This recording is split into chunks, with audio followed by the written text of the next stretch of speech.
विद्यालयात आपण पार पाडतोय।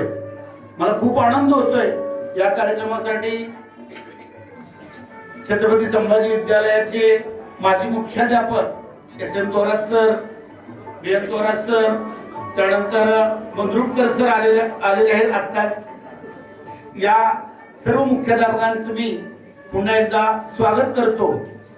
विद्यार्थी मित्र हो, खरोखरच मी तर आज भारावून गेलेलो आहे आणि सगळे विद्यार्थी तुम्ही म्हणताय मला ओळखलं का ओळखल्यासारखं मी करतोय। आता आपण बऱ्याच लोकांना आता थोड्याच वेळानं लक्षात आले माझ्या, तिला तरी चांगली ओळखतो बघा, यांची गोंदीची सावंत, बरोबर ना? हा, तर थोडं 25 वर्षानंतर आपण भेटतोय विद्यार्थी मित्र। 25 वर्षापूर्वी असणार आपलं स्कूल आणि आजही काही त्याच्यात थोडाही बदल होऊन दिलेला नाही। जे आमच्या गुरुजनांनी आम्हाला जे संस्कार दिलेले होते, हे संस्कार आम्ही खरोखर टिकवलेले आहेत। आम्ही त्याच्यात वाढ करू असू किंवा नसू मला माहित नाही, पण त्या संस्कारात आम्ही 100% सर घट केलेली नाही। तुम्ही जे विचार आम्हाला दिलेले आहेत, हे विचार आम्ही पुढे नेण्याचं काम फक्त आम्ही करत आहोत। हे तुम्हाला आवर्जून मला सांगताना अभिमान वाटतोय की खरोखरच तुम्ही आम्हाला खूप असे संस्कार दिले, एक वातावरण निर्माण केलेलं होतं आणि ते वातावरण आम्ही अजून आजपर्यंत तुमच्या त्या संस्कारामुळे, आशीर्वादामुळे आम्ही टिकवून धरलेले आहे, टिकवून ठेवलेले आहेत। त्याचबरोबर अजून बोलण्यासारखं खूप आहे। कार्यक्रमाला आत्ताच तर खऱ्या अर्थानं सुरुवात झालेली आहे आणि ही सुरुवात मला वाटतं 5 वाजेपर्यंत तुमचा भरगच्च असा कार्यक्रम आहे। या कार्यक्रमात खूप लोक बोलणार आहेत। पुन्हा एकदा सर्वांचं मी स्वागत करतो। पुन्हा एकदा तुम्ही आमच्या शाळेत पुन्हा यावं अशी तुम्हा सर्व विद्यार्थ्यांना नम्र विनंती करतो की कोणत्याही कारणासाठी तुम्ही इथे यावं, आमच्याशी गप्पा गोष्टी कराव्यात। कारण खरोखरच विद्यार्थ्यांनी आम्हाला खरोखरच ओळखलेलं असतं, बघितलेलं असतं। माझ्यासारखा माणूस भूगोल विषय शिकवत होता, परंतु मगाचपासून खूप मला मुलं भेटली आणि अजून सांगतात मुलं की सर माझ्या लक्षात आहे तुम्ही काय काय शिकवलेलं। एकतर म्हटला सर गरज, ही व्याख्या मला तुम्ही अशी चांगली शिकवली की अजून माझ्या लक्षात राहिले की गरज म्हणजे काय। तर मी सांगितलं त्यावेळेला असमाधानाच्या उणिवांची जाणीव म्हणजे गरज। जर मला एका विद्यार्थ्यानं जशी तशी ती व्याख्या सांगितली, खूप मला आनंद होतोय की खरोखरच तुम्ही अगदी आम्हाला अगदी सगळ्या कोणातून पाहिलेलं असतं आणि आमच्या वाईट गोष्टी, चांगल्या गोष्टी खरोखर तुम्हाला माहित असतात। म्हणून पुन्हा एकदा तुम्हाला धन्यवाद देतो। पुन्हा एकदा तुम्ही आमच्या शाळेत पुन्हा या आणि आम्हालाही मार्गदर्शन करा। आज मला अभिमान आहे की सचिन सारखा विद्यार्थी आमचा सचिन आहे, आणखी खूप नाव घेण्यासारखे विद्यार्थी आहेत। एक चांगली कंपनी पूर्णपणे हँडल करतायत, त्याचं कारण हा परिसर। या परिसरामध्ये मला वाटते मंद्रुपकर सर, शहर बघायला आम्हाला फारसं लांब जावं लागत नव्हतं। शहर बघायचं असेल तर आम्ही कॉलनीत यायचो आणि तुमचं नशीब एवढं चांगलं आहे, मी पाहिले तुम्ही कॉलनीत राहिलेलं। मी रेट्रासारख्या गावात, अगदी मागासलेल्या गावात राहत होतो, पण करायला जायचा फारसा प्रसंग कधी आला नाही। पण आम्हाला शहर बघायचं असलं तर आम्ही मात्र कॉलनीत यायचो आणि वायम पाटील सर मी राहिलेल्या ठिकाणचं अजून मला आठवतंय। अतिशय परिसर चांगला होता, अतिशय सोसायटी चांगली होती आणि याचाच परिणाम आमच्या विद्यार्थ्यांवरती झालेला आहे। हे संस्कार आमचे विद्यार्थी सुद्धा आज दिसून येत आहेत की खरोखर ही अतिशय चांगल्या प्रकारे नेटकं नियोजन करून आम्हाला सुद्धा भारावून टाकले। पुन्हा एकदा सर्वांचं स्वागत करतो, धन्यवाद देतो आणि थांबतो। नमस्कार। तरी सुद्धा वेदकाळापासून ज्ञानदानाचे कार्य व प्रसार गुरुशिष्य परंपरेनं झाले। आज तागायत तो सुरूच आहे। जसं संत कबीरांनी लिहून ठेवलंय, गुरुबिन कौन बतावे बाट, या ओळीची प्रचिती प्रत्येक क्षेत्रामध्ये येते। गुरूंच्या ज्ञानाने ज्ञानी होऊन आम्ही 1997ला गरुड भरारी घेतली। यासाठीच आत्ताचा हा क्षण पप्पू काळेंचे एक सुंदर वाक्य सर आठवते, ते म्हणजे कबुतराला गरुडाचे पंख लावता येतील, पण गगन भरारीचं वेळ हे रक्तातच असावं लागतं। कारण आकाशाची ओढ, कबुतराला गरुडाचे पंख लावता येतील, पण गगन भरारीचं वेळ हे रक्तातच असावं लागतं। कारण आकाशाची ओढ ही दत्तक घेता येत नाही। आकाशाची ओढ आमच्या मनामनात रुजवणाऱ्या आमच्या सर्व गुरुजन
Thank you.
प्रकाशाकडे आणि मननशीलतेकडून अमरत्वाकडे नेणारे एक कुशल नेतृत्व जर समाजाकडे असेल तर त्या पंचकृषीचा विकास हा होतोच. याचं जाज्वल्य उदाहरण आहे ते म्हणजे शेतकरी शिक्षण प्रसारक मंडळ. असेच एक कुशल व आदरणीय वंदनीय नेतृत्व म्हणजे माननीय श्री जयवंतरावजी भोसले सर. आप्पासाहेबांनी एक दूरदृष्टी होती त्यांच्याकडं की माझा शेतकरी समाज, माझा शेतकरी मित्र, माझा शेतकरी विद्यार्थी हा पुढे गेला पाहिजे. या संकल्पनेतून शेतकरी शिक्षण प्रसारक मंडळाची वाटचाल 1962 पासून सुरू झाली. या 1962 साली लावलेल्या छोट्याशा रोपट्याचं आज कृष्णा युनिव्हर्सिटीमध्ये रूपांतर झालेलं आहे. या वटवृक्षाचे एक मेंबर आपण आहोत. त्याबद्दल सर आम्हाला अतिशय अभिमान वाटतोय. दरवर्षी हजारो विद्यार्थी या वेगवेगळ्या दिशेला जाऊन गरुड झेप घेत आहेत. शेतकरी शिक्षण प्रसारक मंडळाचा आवाका फार मोठा आहे. या संदर्भातच आपलं मनोगत व्यक्त करण्यासाठी विश्रुत राहुल महाडिक 10वी अ चे विद्यार्थी 1997 ची बॅच यांना व्यासपीठावर आमंत्रित करते. आपला अमूल्य वेळ देऊन कार्यक्रमाला उपस्थित राहिल्याबद्दल, तसेच उपस्थित मान्यवर संजय अप्पा, बाळूदादा, तसेच आमचे गुरुजन SN Patil sir, BN Thorat sir, सगळे मान्यवर आणि सर्व मित्र परिवार यांचे मी मनस्वी स्वागत करतो. मित्रांनो, आजचा हा दिवस खरंच आपला सुवर्ण अक्षरात लिहिण्यासारखा आहे, कारण आपण आज 25 वर्षानंतर या स्नेह संमेलनाच्या निमित्त आपण भेटत आहोत. याचे मी श्रेय देईन फक्त अभिजित पुजारी विकास कारंडे, कारण त्यांनी या स्नेह संमेलनाला आपल्याला नियोजन करायचं आहे. त्यांनी असा प्रस्ताव मांडला, तर ते हे या स्नेह संमेलनाचे जनक मी त्या दोघांना बोलू इच्छितो. आज बाबा खरंच आज शेतकरी शिक्षण प्रसारक मंडळाची 1962 साली स्थापना झाली आणि 1978 साली ही वास्तू निर्मिती झाली. साधारण या शेतकरी शिक्षण प्रसारक मंडळात पहिल्यांदा छत्रपती प्राथमिक विद्यालय असेल, माध्यमिक विद्यालय असेल, त्यानंतर ताराबाई महाविद्यालय असेल. त्यानंतर जशी शैक्षणिक दृष्ट्या जसा विकास झाला त्याप्रमाणे शेतकरी शिक्षण प्रसारक मंडळाने डिप्लोमा कॉलेज चालू केले, डिग्री कॉलेज चालू केले. आता तर हे मेडिकल BMS मेडिकल कॉलेज इथं चालू होतंय. मला बाबा एक म्हणजे आनंद वाटतोय, साधारण एक 5 ते 10 वर्षात हा किल्ले मच्छिंद्रगड शिखरापर्यंत हे शैक्षणिक संकुल पसरेल असा मला आत्मविश्वास वाटतो. मी व्यक्तिशः सर्व गुरुजनांचा पण आदर करतो, कारण त्यांच्यामुळेच आम्ही इथपर्यंत पोहोचलो आहे. तुम्ही जे आम्हाला मार्गदर्शन केले त्या सर्वांचा मी ऋणी आहे. या सगळ्या मित्र परिवारातर्फे मी तुमचा ऋण व्यक्त करतो. तसेच बाबा या आपल्या संस्थेतून बरेच उच्च पदस्थ शासकीय निमशासकीय अधिकारी झालेले आहेत. आपल्या रेटरे बुजुर्गमधले विक्रांत साळे असतील, विक्रम साळे असतील, आपले गोंदी परिसरातले सागर पवार, करंट बॅच मधील पण आमचे मित्र सचिन थोरात हे आता उच्च पदस्थ कंपनीत आहेत, global head as a land rover मध्ये. प्राजक्ता सावंत हे आमच्या कलिग हे आपण एक बिझनेस लीड करतात. शुभांगी देसाई या आय थिंक न्यायाधीश आहेत. म्हणजे ह्या संस्थेमुळे आपला बराच विकास झालेला आहे. साधारण ही संस्था इथं नसती तर मला तर वाटत नाही आम्ही एवढ्या मोठ्या पदावर गेलो असतो, कारण ह्या संस्थेमुळेच आम्ही घडलो. ओके, त्यामुळे आम्ही काही तर संस्थेचं देणं लागतो. ह्या कारणास्तव मी आणि सुनेत्रांनी एक डिसिजन घेतला, आपण काही तर ऋणी लागतो. त्यामुळे आम्ही एक 1 kVA सोलर सिस्टीम प्रदान भेट देण्याचा निश्चय घेतला. ह्यातून नाही म्हटलं तरी किमान एक 6 ते 7 रूम वीज मोफत मिळेल आपल्या शाळेला.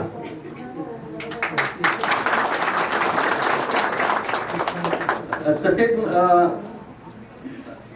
सुनेत्राजी पण ह्या हरित क्रांती म्हणजे जे बाबा आगा शिवनगरला जे पूर्ण हिरवळ आहे त्या सुनेत्रा पाटील या निसर्ग ग्रुपच्या माध्यमातून ते कार्यरत आहेत. ओके, म्हणजे माझा उल्लेख आहे त्यांचा करण्याचा, कारण त्या आगा शिवनगर मध्ये त्यांचा पण सिंहाचा वाटा आहे ते हरित क्रांती करण्याकरता. आता मी म्हणजे सर्वांना एक नम्र विनंती करतो, आपल्यामध्ये बरेच उच्च पदस्थ आहेत म्हणजे जे कोणाला तर नोकरी लावू शकतात. तर माझे एक प्रामाणिक मत आहे, आपल्या शिक्षण संस्थेतून कोणी पण पासआउट झाल्यानंतर आपले एक म्हणजे संस्थेला देणं किंवा आपल्या भागाकरता आपण काहीतरी देणं लागतो. त्याकरता आपण किमान एक विद्यार्थी आपल्या संस्थेत कामाला लावला तर बाबांचा हातभार बराच मोठा होईल आणि बाबांना आपण एक प्रकारचं सहकार्य करू त्याकरता अशा आशा व्यक्त करतो. आणि आता काय म्हणजे आता आजकाल कसं आहे ते नवीन शाजी पाटलांचा एक नवीन डायलॉग फेमस झालाय, काय ते 1997 ची बॅच, काय ते गरुड झेप स्नेह संमेलन, काय ते नियोजन, सगळं कसं ओके.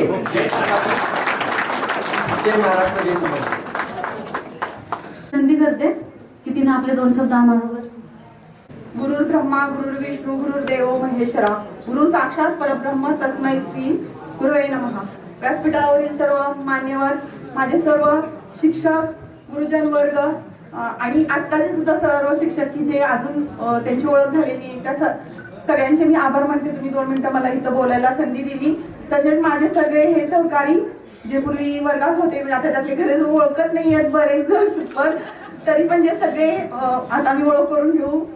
मी विद्यार्थ्यांच्या समोर म्हणजे फक्त आता राहुलनं सांगितलं शाळेची सगळी माहिती. मी काय एवढं तुमचं टाइम घेऊ शकत नाही.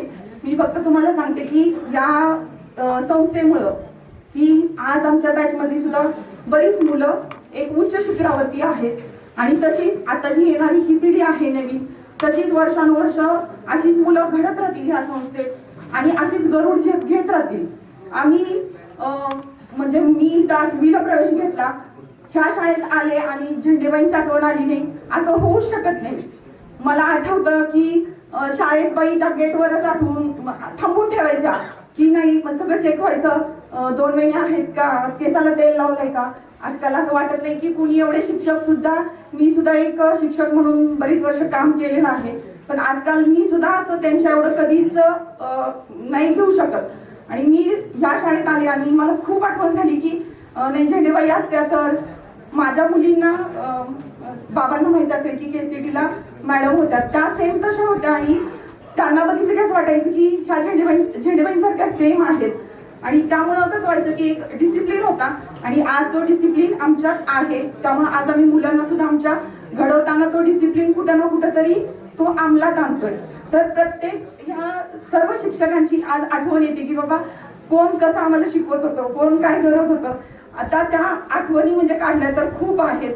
तसं रडायला सुद्धा येतंय की शाळा सोडून जाताना आम्ही म्हणजे काय काय अनुभवलं. तसं या संस्थेत जे मिळालं तसं भविष्यात तुम्हाला इतर कुठल्याही संस्थेत मिळालं नसणार आहे. हे प्रेम, आपुलकी आणि सर्व शिक्षक अजून सुद्धा आम्हाला ओळखतात. म्हणजे आता थोडंफार बदल झाल्यामुळे एखाद्याला नाही ओळखू येईल पण ओळखतात.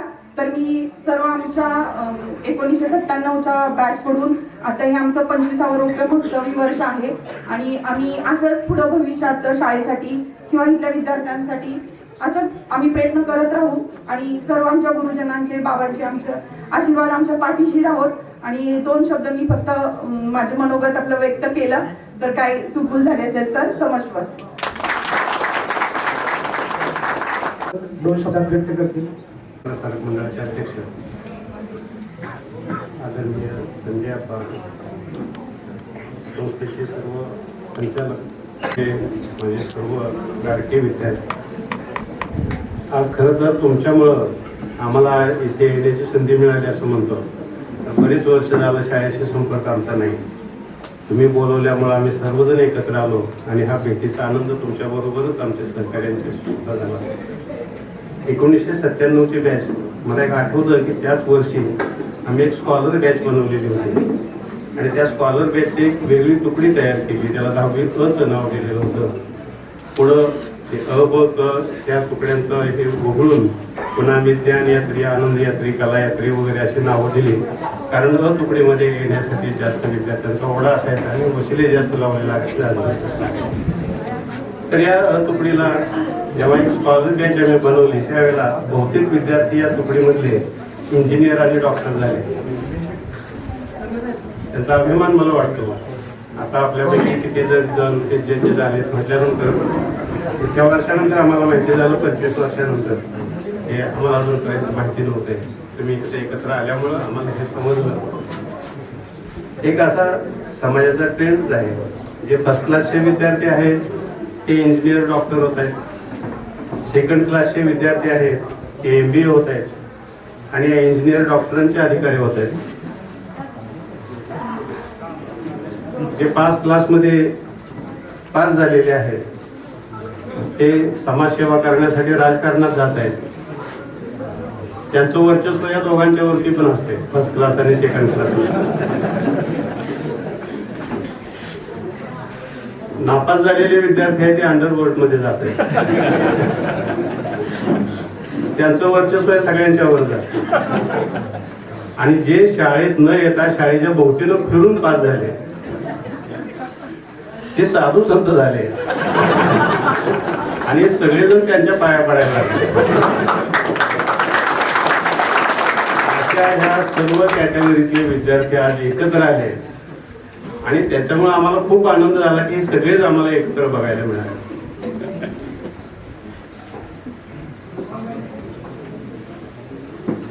एक साधा कामगार होता, तो कारखान्यात काम करत होता.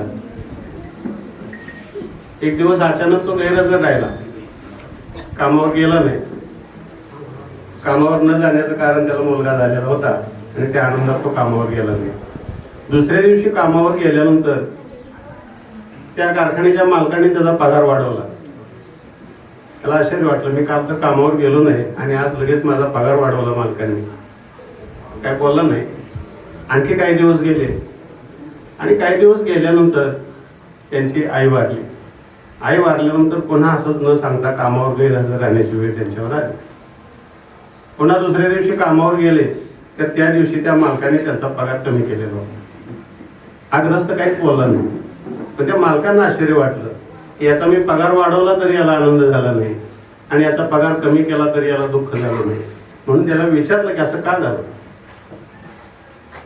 म्हटलं, मालक असं आहे, तुम्ही ज्या वेळेला पगार वाढवला त्यावेळेला मला मुलगा झालेला होता. त्या मुलाच्या उदरनिर्वाहाची जबाबदारी परमेश्वरानं तुमच्यावर टाकली आणि तुम्ही माझा पगार वाढवला. हे विधिलिखित घटना घडून गेली. त्याच्यामुळे मला काही फारसं आश्चर्य वाटलं नाही. ठीक आहे, म्हणजे तुझा पगार कमी केल्यानंतर तुला का नाही वाईट वाटलं. माझी आई गेली, तिचा वाटा ती घेऊन गेली, दुःख होण्याचं कारण काय.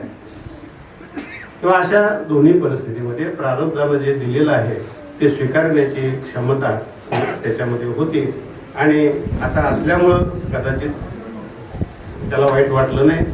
आपण सुद्धा अशा प्रकारचा दृष्टिकोन आपल्या जीवनामध्ये ठेवला पाहिजे. जे मिळालेलं आहे ते परमेश्वरानं काहीतरी देणगी म्हणून आपल्याला दिलं. जे नेलेलं असेल ते परमेश्वरानं आपल्या आयुष्यातल्या कर्माचा हिशेब म्हणून काढून त्यानं ते नेलेलं असेल असा विचार करून आपण राहावं असं मला वाटतं. जे गमावलेलं आहे तो अविचार होता असं समजा. जे कमावलेलं आहे ते देवाची कृपा होती असं समजा. देवाचं आणि आपलं खूप सुंदर नातं आहे. देव आपल्याला कधी कमी देत नाही आणि आपण त्याला कधी जास्त मागायचं नाही.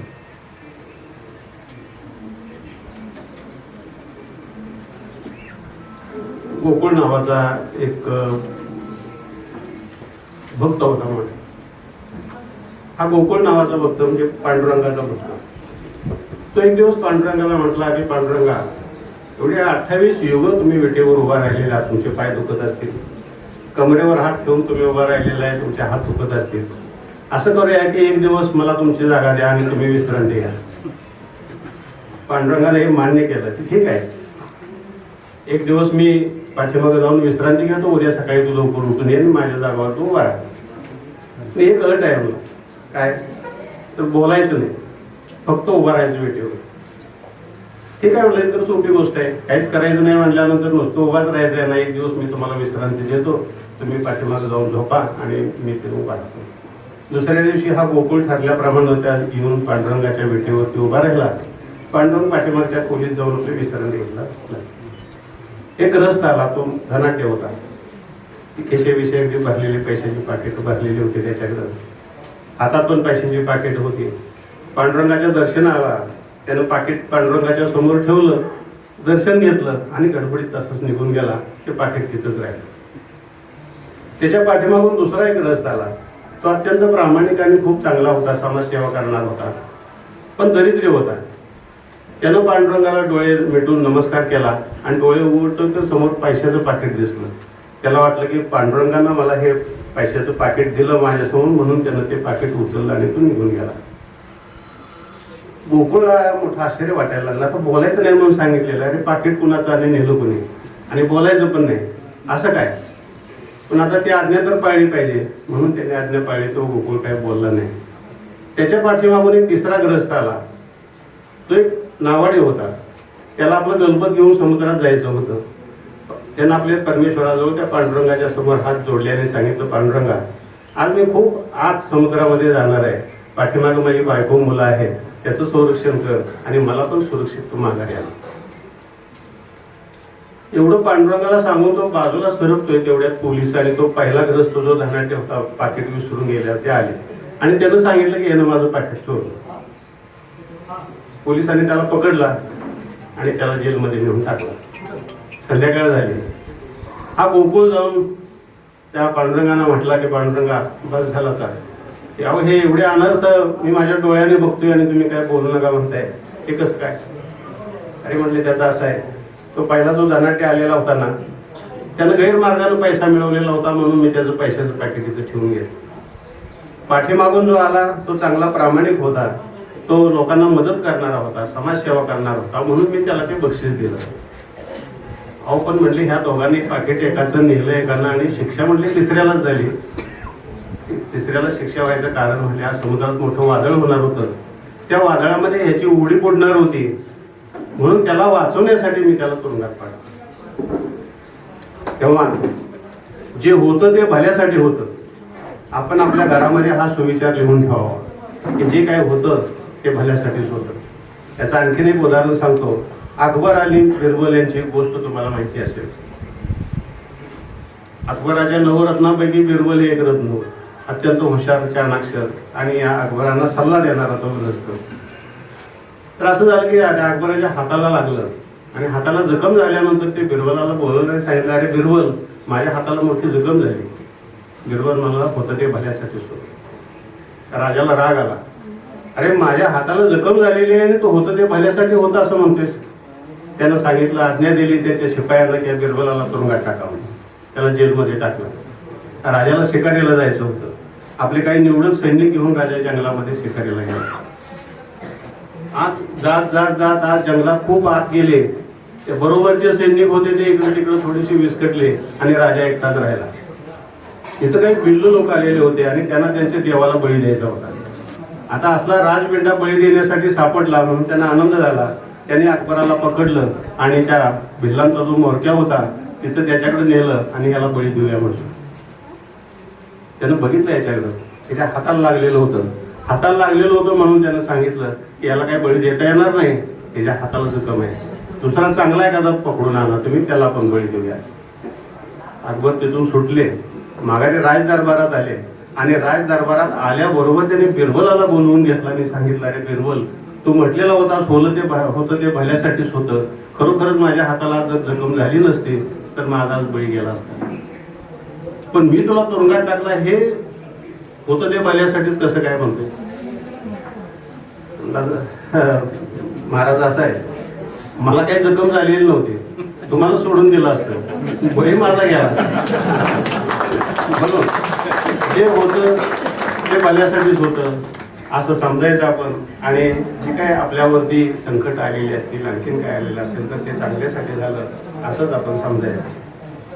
एक स्वामी विवेकानंदांच्या आयुष्यातली घटना तुम्हाला सांगतो की ते शिकागोला धर्म परिषद गाजवून आलेले होते आणि त्यांचा सत्कार मोठा ठेवलेला होता. असेच मोठमोठे लोक सगळे एकत्र आलेले होते आणि हे सगळे लोक एकत्र आल्यानंतर तिथंच एक आपल्यासारखा मनुष्य की त्यानं 10-20 वर्ष धर्मग्रंथांचा अभ्यास केलेला आणि हा धर्मग्रंथांचा अभ्यास केलेला गृहस्थ स्वामीजींच्याकडे आला आणि ते एक पुस्तक त्यानं लिहिलेलं होतं धर्माच्या वरती. ते पुस्तक स्वामीजींच्या हातात दिलं आणि सांगितलं की स्वामीजी, मी काही तुमच्या एवढा मोठा धर्माचा अभ्यास केलेला गाढा अभ्यासक नाही, पण एक गेली 10-20 वर्ष मी अभ्यास करतोय आणि तो अभ्यास करून एक ग्रंथ लिहिलेला आहे.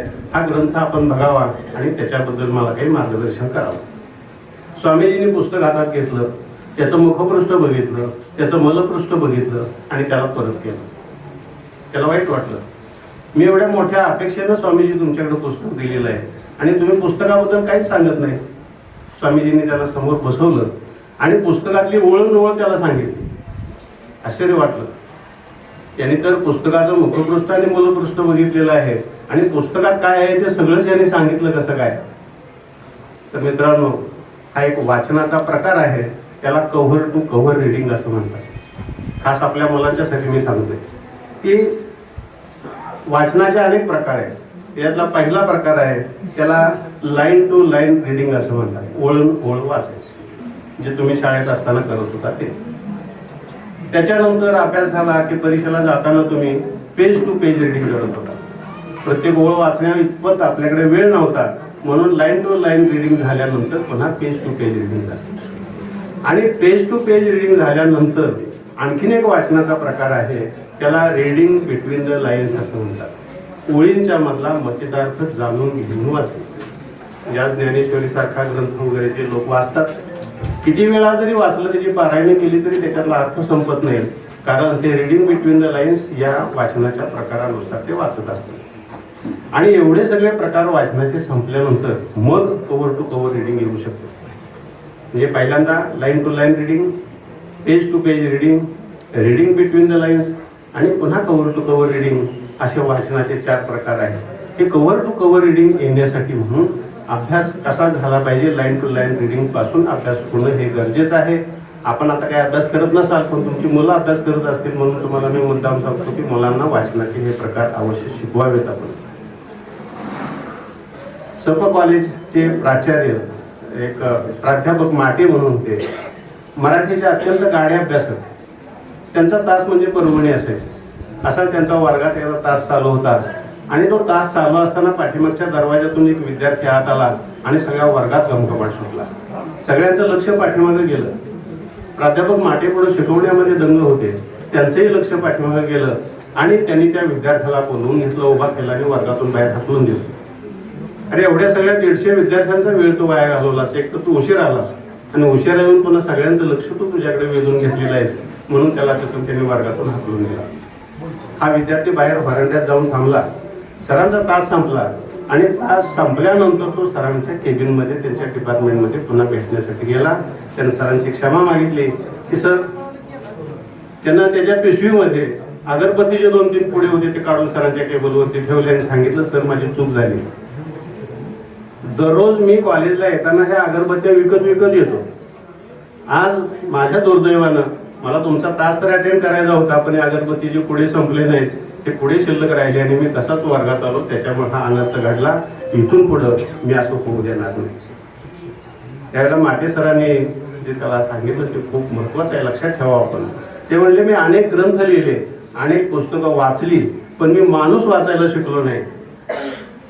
वाचनाचा हा 5वा प्रकार तुमच्यासाठी आहे. Line to line reading, page to page reading, reading between the lines, cover to cover reading आणि एवढा आल्यानंतर माणूस वाचायला शिका. हे अत्यंत गरजेचं आहे. माणूस वाचायला शिकला तर तुमच्या आयुष्यात तुम्हाला काहीही कमतरता पडणार नाही. खूप आनंद झाला मला. एक संस्कार तुमच्यावरती चांगले झाले. तो एक ऐश्वर्याचा काळ होता 97 सालचा. शिक्षक ही तिथं ज्ञान समृद्ध असे होते की त्यांची लेक्चर अगदी एकमेकाला ओढून वर्गातून बाहेर काढावं लागायचं. SP पाटील यांनी आमचं तरी दररोज भांडण असायचं. माझा तास संपला की त्यांचा असायचा. मी वर्ग शिक्षक, मी गणित शिकवायचो, मी मराठी शिकवायचो, फिजिक्स शिकवायचो, मूल्य शिक्षण शिकवायचं, कॉम्प्युटर शिकवायचा आणि इतके वर्ग विषय एका वर्गाला शिकवत असल्यामुळं इंग्रजीचा तास पाठीमागं पाटील सरांचा असायचा आणि इंग्रजीचा विषय हा नावडता विषय. त्यामुळं ते दारात येऊन उभं राहायचे, दरवाजे वाजवायचे, मग आम्ही बाहेर यायचो. खरोखर हा अत्यंत ऐश्वर्याच्या काळामध्ये तुम्ही शिकलात. अशा प्रकारचं शिक्षण आता कदाचित कुठं तुम्हाला मिळणार पण नाही आणि तुम्हाला अनुभवायला मिळणार पण नाही. संस्कार हे आईच्या मायेनं झाले. आता एका विद्यार्थिनीनं सांगितलं, त्यांना जेठेबाईंची आठवण झाली म्हणून. खरोखरच आईच्या मायेनं त्यांनी इथं काम केलेलं आहे. इतकं लक्ष असायचं मुलींच्यावरती, इतकं लक्ष असायचं की त्या 2 वेळा घातलेत का नाही, त्या युनिफॉर्म व्यवस्थित आहे का नाही, सगळं बघायचं. अगदी त्यांचे दप्तर तपासून सुद्धा बघायचे, डबा आणला का नाही, इतक्यापर्यंत केलं. म्हणजे आईच्या मायेनं प्रेम करणारी त्यावेळची शिक्षक मंडळी होती, म्हणून तुमच्या ते लक्षात राहिली. एक विद्यार्थी, एक आई, अडाणी आई आहे आणि अडाणी आई आपल्या मुलाला विचारते की बाळा मोठ्या झाल्यानंतर तू कोण होणार आहे. बाळानं सांगितलं मी आई टांगेवाला म्हणून. आईला काय वाटलं असेल, पण ती आई अडाणी असली तरी ती बाजारात गेली आणि बाजारात जाऊन तिने एक टांगेवाल्याचं चित्र घेऊन आले आणि ते टांगेवाल्याचं चित्र त्या खोलीमध्ये लावलं आणि सांगितलं की ह्याच्यासारखा तो टांगेवाला हो. तो टांगेवाला होता अर्जुनाचं सारथ्य करणारा श्रीकृष्ण. हा संस्कार मला सांगा कुठल्या पुस्तकात मिळेल? अडाणी आईनं केलेला हा संस्कार आहे. त्याच्यामुळे मुलगा निश्चितच तो सद्गुणी आणि चारित्र्य संपन्न असाच होईल. अशा प्रकारचं जे शिक्षण आहे, जे संस्कार आहेत ते त्या आईनं केले. आणखी एक छोटीशी संस्काराची गोष्ट सांगतो तुम्हाला. एक गावचे पाटील होते, त्या पाटलांच्या दरबारात अशीच मंडळी बसलेली होती आणि ते मंडळी बसलेले असताना त्यांनी सांगितलं की त्यांचा माधू नावाचा एक त्यांच्याकडे गडी होता, घरगडी होता. जा रे माधू, जरा एक 40 कप चहा घेऊन ये. माधू आत गेला आणि माघाऱ्याला, काय पाटील सांगताय म्हणला. अहो 2 कप चहाची साखर नाही घरात, तुम्ही 40 कप चहा करायला सांगताय. पाटील पटकन तिथून उठले, माधूजवळ गेले आणि माधूला सांगितलं, अरे माधू, अशा गोष्टी कानच सांगायच्या असतात. माधूने हे लक्षात ठेवलं, माधूवर संस्कार केला त्यांनी लक्षात ठेवलं. हे लक्षात ठेवल्यानंतर दुसऱ्या वेळेला असा प्रसंग घडला की पाटलांची गंज पेटली. आता गंज पेटली हे सांगायला माधू पळत पळत तिथं आला, चावडीवरती आला. पाटील बसले होते, अशी माणसं भोवतीनं बसलेली होती. त्या माधूला तर सांगितलं गोष्टी कानात सांगायचे. माधू सारखा बोलवत होता, पाटील इकडे या, इकडे या. पाटलांच्या गप्पा इकडे रंगात आलेल्या. पाटील काय उठेनं झाले. शेवटी वैतागून उठले, अरे काय झालं, काय झालं म्हणून काय विचारतो, आपली गंज पेटली. अरे माधू, गंज पेटली ही असली बातमी तो बोंब मारत येऊन सांगितली असती तर गावातल्या माणसांनी जाऊन विजवली असती पाठीमागे. माधूवर दुसरा संस्कार झाला की काही महत्वाच्या गोष्टी आहेत त्या बोंब मारून सांगायच्या. पुन्हा एक दिवस माधू घरातून बोंब मारतच आला चावडीवरती. आता माधू चावडीवर बोंब मारत आला म्हटल्यानंतर सगळं गाव माधूच्या पाठीमागं पाटलाच्या घरात काहीतरी झालं. पाटील पण पटकन उठले आणि गेले, अरे माधू काय झालं, काय झालं. अहो काय झालं म्हणून काय विचारतो, तुम्हाला मुलगा झाला. पाटलांनी हा आणखीन एक संस्कार माधूवरती केला. माधूला वाटलं की ठीक आहे, पाटील सांगतायत ते बरोबर आहे, पेढे वाटून काही गोष्टी सांगायला पाहिजेत. आणखीन काही दिवस गेले. काही दिवसानंतर माधू हलवायाच्या घरात पेढ्याचं ताट घेऊन सगळ्या गावात पेढे वाटत वाटत वाटत निघाला. चावडीवर आल्याबरोबर पाटलांच्या तोंडात 2 पेढे घातले पहिल्यांदा त्यांना. अरे माधू काय झालं सांग, काय झालं म्हणून काय विचारता पाटील, म्हातारी गेली. आता हे माधूने केलेले संस्कार आणि आईने केलेले संस्कार याच्यामध्ये काय फरक आहे असं तुम्हाला निश्चितपणाने जाणवेल. आपण आईच्या मायेनं, आईच्या प्रेमानं, झेंडेबाईंनी जसे तुमच्यावर संस्कार केले, नागेशकरबाईंनी जसे संस्कार केले किंवा अन्यांचा जर लेडीज स्टाफ आहे त्यांनी तुमच्यावरती जसे संस्कार केले त्या प्रकारचे संस्कार आपल्या मुलांच्यावरती करा. आपण खूप मोठे व्हा, खूप चांगले आहात, आपण मोठ्या हुद्द्यावरती काम करत आहात. शिक्षण संस्थेची तुम्हाला आठवण झाली, शाळेची आठवण झाली, त्याचं उत्तराही व्हावं म्हणून तुम्ही शाळेला काय भेट दिली, खूप खूप आनंद झाला. असेच वर्षभर भेटत जा. धन्यवाद. शेतकरीचे संचालक माननीय बाळासाहेब दादा, उपस्थित सर्वात जुना शिक्षक वर्ग, थोरात सरांचे वडील आहेत. किती वर्ष मला आठवतं ते ह्या संस्थेचे मुख्याध्यापक राहिलेले आहेत. अनेक मुख्याध्यापक. ही संस्था ज्या वेळेला रजिस्टर झाली 1962 साली,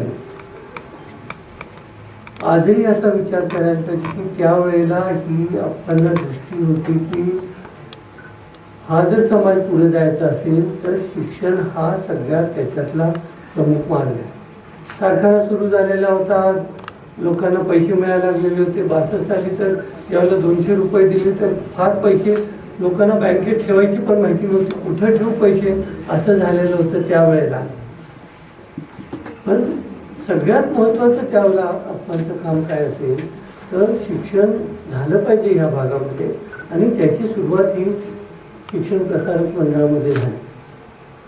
अनेक ठिकाणी कारखाने होत होते लक्षात घ्या, पण शिक्षण संस्था सुरू करणारे काही मोजके होते. आणि सुरुवातीच्या काळामध्ये मला असंही आठवत आहे की मुलांच्याकडे वाहनं नसायची, मुलांच्याकडे युनिफॉर्म नसायचे, हॉस्टेलची व्यवस्था नसायची. मला आठवते की 300 मुलं अशी होती की त्या हॉस्टेलमध्ये गुरुकुलसारखी ठेवलेली होती. आणि नंतर हे मला आठवते की त्यांना 1 एकरभर जमीन दिली आपण की याच्यात तुम्ही तुमचं जे हे लागतं, भाजीपाला लागतो, हे लागतं, हे त्याच्यामध्ये पिकवा आणि स्वतः ते पिकून खायचं. परवा आमच्याकडे ज्यावेळेला UGCचं इन्स्पेक्शन झालं आहे त्यावेळेला ह्या संस्थेची परंपरा काय हे मला विचारलं. तर त्याच्यामध्ये मी म्हटलं की ज्यावेळेला ही संस्था सुरू केली तर काहीच नव्हतं, पैसेही उपलब्ध नव्हते लोकांच्या. शेतकऱ्यांनी सुरू केलेली ही संस्था आहे. तर त्यावेळेला आम्ही डोनेशन घेतो. डोनेशन कसं काय त्यावेळेला 62 साली घेत होतो. डोनेशन आम्ही धान्याचं घेत होतो, भाताचं घेत होतो, जे जे काही लोकांच्याकडे, आणि त्याचा वापर ही मुलं जी इथं राहिलेली आहे त्यांच्या शिक्षणासाठी, त्यांचा म्हणजे त्यांचं जेवण खाणं हे त्याच्यातनं भागावं याच्यासाठी लोक आम्हाला त्यावेळेला मोठ्या आपुलकीनं हे सगळं देत होते. धान्य, तेल, साखर सगळं मिळत होतं मुलांना. अशा परिस्थितीमध्ये ही संस्था सुरू झाली आणि तुम्ही हळूहळू त्याची प्रगती बघता. ज्यावेळेला 78 साली ह्या इमारतीचं उद्घाटन 78 साली झालं ना, त्या कार्यक्रमाला सुद्धा मी आलेलो. माझ्या म्हणताना चव्हाण साहेबांच्या हस्ते झालेलं आहे, त्याचं उद्घाटन चव्हाण साहेबांच्या हस्ते झालेलं आहे. आणि त्यावेळेला चव्हाण साहेबांचं उद्गार होते की अशा संस्था तयार झाल्या पाहिजेत. कुठंही नव्हतं, लक्षात घ्या. त्या कार्यक्रमाला तात्यासाहेब कोरे सुद्धा आलेले होते. आणि ही इमारत आपली बघितल्यानंतर तिथं वाजलेलं जे शिक्षण संकुल उभं राहिलं, हा इथला प्रयोग बघितल्यानंतर उभा राहिला. अनेक लोकांनी आपल्याकडनं प्रेरणा घेतली आणि आज तुम्हाला असं दिसेल की हळूहळू नेहमी शिक्षणाची आवड आपणाला असल्यामुळं मला आठवतं अनेक कार्यक्रमाला इथं नागेशकरबाई असताना मी आलेलो. आणि शाळेचा कार्यक्रम असला की तुम्ही बघितलं असेल त्यावेळेला खूप आनंदी असायचं, खूप त्यांना आनंद व्हायचा की आपली मुलं शिकतायत, मुलं पुढं जात आहेत. याचा सगळ्यात जास्त आनंद आपणाला त्यांच्या कामामध्ये ह्या शिक्षणातून मिळालेला आहे. आणि ज्या वेळेला एक पोट पुढं घ्यायचं होतं, कॉलेज सुरू व्हायचं, पहिल्यांदा शाळा चालू झाली, नंतर कॉलेज सुरू व्हायचं होतं. तर कॉलेज सुरू होताना पहिल्यांदा सायन्स कॉलेज चालू, म्हणजे आर्ट्स अँड कॉमर्स कॉलेज एवढ्या सुरू करायला नको, पहिल्यांदा सायन्स कॉलेज सुरू करूया आणि याच्यातनं पुढं मुलं स्वतःच्या पायावर उभी राहू शकतात. काही काळानं काही लोक आपल्याकडे आले आणि म्हटले की नाही नाही आर्ट्स कॉलेज सुरू व्हायला पाहिजे. आर्ट्स कॉलेज सुरू करून कसं व्हायचं, कारण त्यावेळेला BA झाल्यानंतर मुलाला काही फार पुढं संधी हे काम करायची मिळायची नाही. म्हणजे BA याच्यासाठी झालं पाहिजे की हे शिक्षण घेणाऱ्या मग मुली तयार होतात आणि मुलगी जर शिकली तर ते सगळं कुटुंब पुन्हा सुधारतं आणि त्या कारणाने पुन्हा आर्ट्स कॉलेज चाललं. आता आर्ट्स कॉमर्स सायन्स कॉलेज त्यावेळेला सुरू झालं. आणि पहिल्यांदा लक्षात घ्या, ज्यावेळेला महाराष्ट्र सरकारने ठरवलं की मेडिकल आणि इंजिनिअरिंग कॉलेजेस जायचं, पहिला प्रस्ताव आपला होता. मेडिकल कॉलेजचा पहिला प्रस्ताव आपला होता. दादा चीफ मिनिस्टर होते. आप्पांनी जो प्रस्ताव हातात घेऊन गेले, हातात लिहिलेला प्रस्ताव होता, त्याच्यावरच दादानी सही करून दिलं यांना मेडिकल कॉलेज देण्यात यावं. म्हणजे ज्या ज्या गोष्टी करताना आपण हे मार्गदर्शक ह्या संस्था राहिलेल्या आहेत. आप्पांचा विचार हा मार्गदर्शक विचार राहिलेला आहे, लक्षात घ्या. आणि त्यावेळेला ग्रामीण भागातल्या मुलांच्यासाठी रिझर्वेशन ठेवायचं हे कुणी काढला प्रस्ताव, हा आप्पांचा प्रस्ताव होता. आणि तो अनेक वर्ष राहिला. अनेक या भागातली मुलं म्हणून डॉक्टर होऊ शकली. आणि त्यावेळेला किती 15,000 फी. आता किती अवघड आहे पुढचं शिक्षण घेणं मला सांगा. परंतु हा जो प्रयत्न आहे, हा जो प्रयोग आहे, हा सातत्यानं पुढे जात राहायला पाहिजे. हा आपला प्रयत्न. जे काही उभं राहिलं, जो काही विचार आपल्याला दिला त्या विचारावर आपण पुढं काम करत असतो. आणि म्हणून शेतकरी शिक्षण प्रसारक मंडळ असेल, शेतकरी चॅरिटेबल ट्रस्ट असेल, आता कृष्णा फाउंडेशन आहे, सगळीकडे शिक्षणाचा प्रसार व्हावा हा त्याच्यातला मूळ उद्देश आहे. आणि तो आपण पुढं कसं नेतोय, आता ही कसोटी आहे जी आपली मुलं तयार झाली, सगळ्या जगभर गेलेली आहेत मुलं, तुम्हाला सांगतो. आणि अनेक वेळा तुम्ही आपणची भाषणं ऐकलेली असतील. जिथं जिथं परदेशात गेले तिथं तिथं एक न एक कुठं ना कुठं संभाजी ताराबाई विद्यालयातला विद्यार्थी तिथं त्यांना भेटला. तो एक आनंद त्यांना, जगभरात आमची मुलं गेलेली आहे, हा मी तुम्हाला विसरून चालणार नाही. त्या संस्थेची ही मोठी प्रगती समाज घडवण्यामध्ये आहे. त्याच्यात शेवटी शिक्षणातनं समाज घडत असतो आणि त्याची आता प्रचिती तुम्हाला येऊ लागलेली आहे. फक्त आता जे सरांनी सांगितलं ते महत्त्वाचं आहे की त्याच्याबरोबर जो संस्कार व्हायला पाहिजे या प्रगतीबरोबर तो आता कमी पडला. आणि सगळा विषय हा आता ज्याला मटेरियलिस्टिक म्हणतात असा विचार, थोडा कमर्शियल विचार आता सगळीकडे येऊ लागलेला आहे. आता फरक काय झालेला आहे सांगतो. पूर्वीचे पालक, आता तुम्ही हळूहळू विद्यार्थ्यापासून आता पालक झाला, आता मुलं झाली पालक झाला तुम्ही, आता तुम्ही पुढची पिढी घडवणार आहे. तर पूर्वीच्या पालकामध्ये आणि आता मध्ये काय फरक झाला तुम्हाला? पूर्वीचे पालक होते त्यांनी आपलं पालकत्व तुमच्याकडे दिलेलं, शिक्षक सांगेल ते सगळे संस्कार जे होत होते पूर्वी, लक्षात घ्या. मुलाच्या शिक्षणामध्ये आई वडील जास्त दखल घेत नव्हते, ते शिक्षकावर सोपवलेलं. तुम्ही हा समाज घडवू शकला. आता हे पालकत्व आता आई वडिलांनी राबवायचं आहे. आता फरक काय झालाय, तिथं शिक्षकांना कधीही आई वडिलांना शाळेत बोलवायची गरज कधी पडली नाही.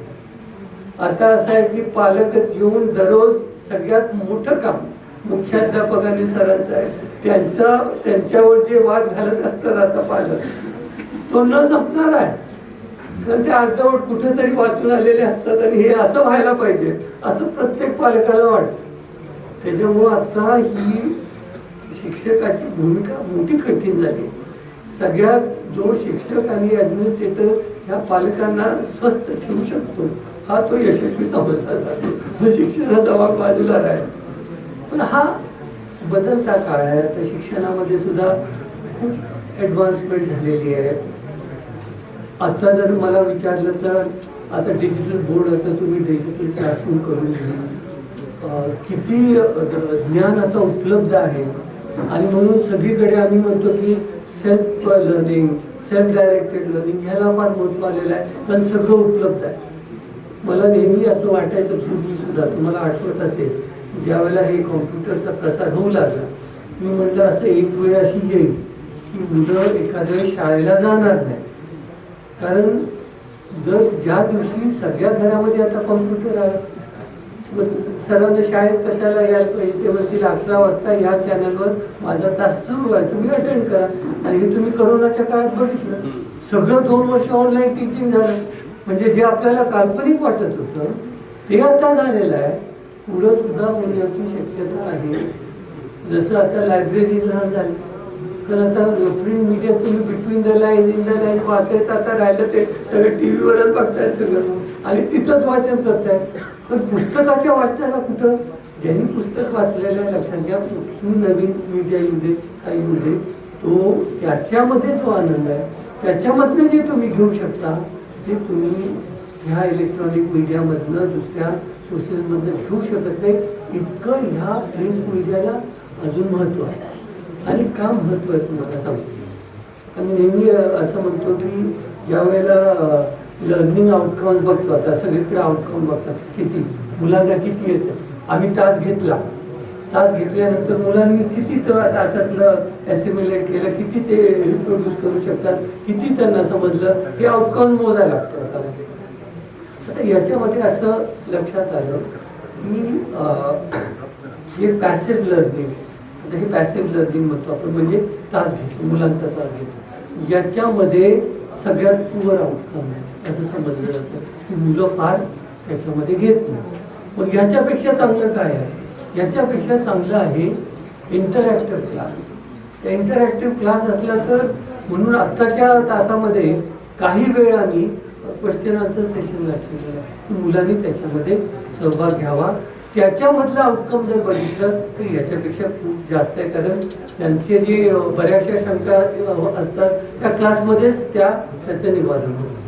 आता याच्यापेक्षा चांगलं काय आहे, याच्यामध्ये सुद्धा समजा तिथं 25% असेल, इथं 50% असेल, पण ह्याच्यापेक्षा जास्त मुलं कधी शिकतात हा याचा ज्यावेळेला विचार येतो, त्यावेळेला तो ज्यावेळेला शिक्षकाची भूमिका निभावतो त्यावेळेला.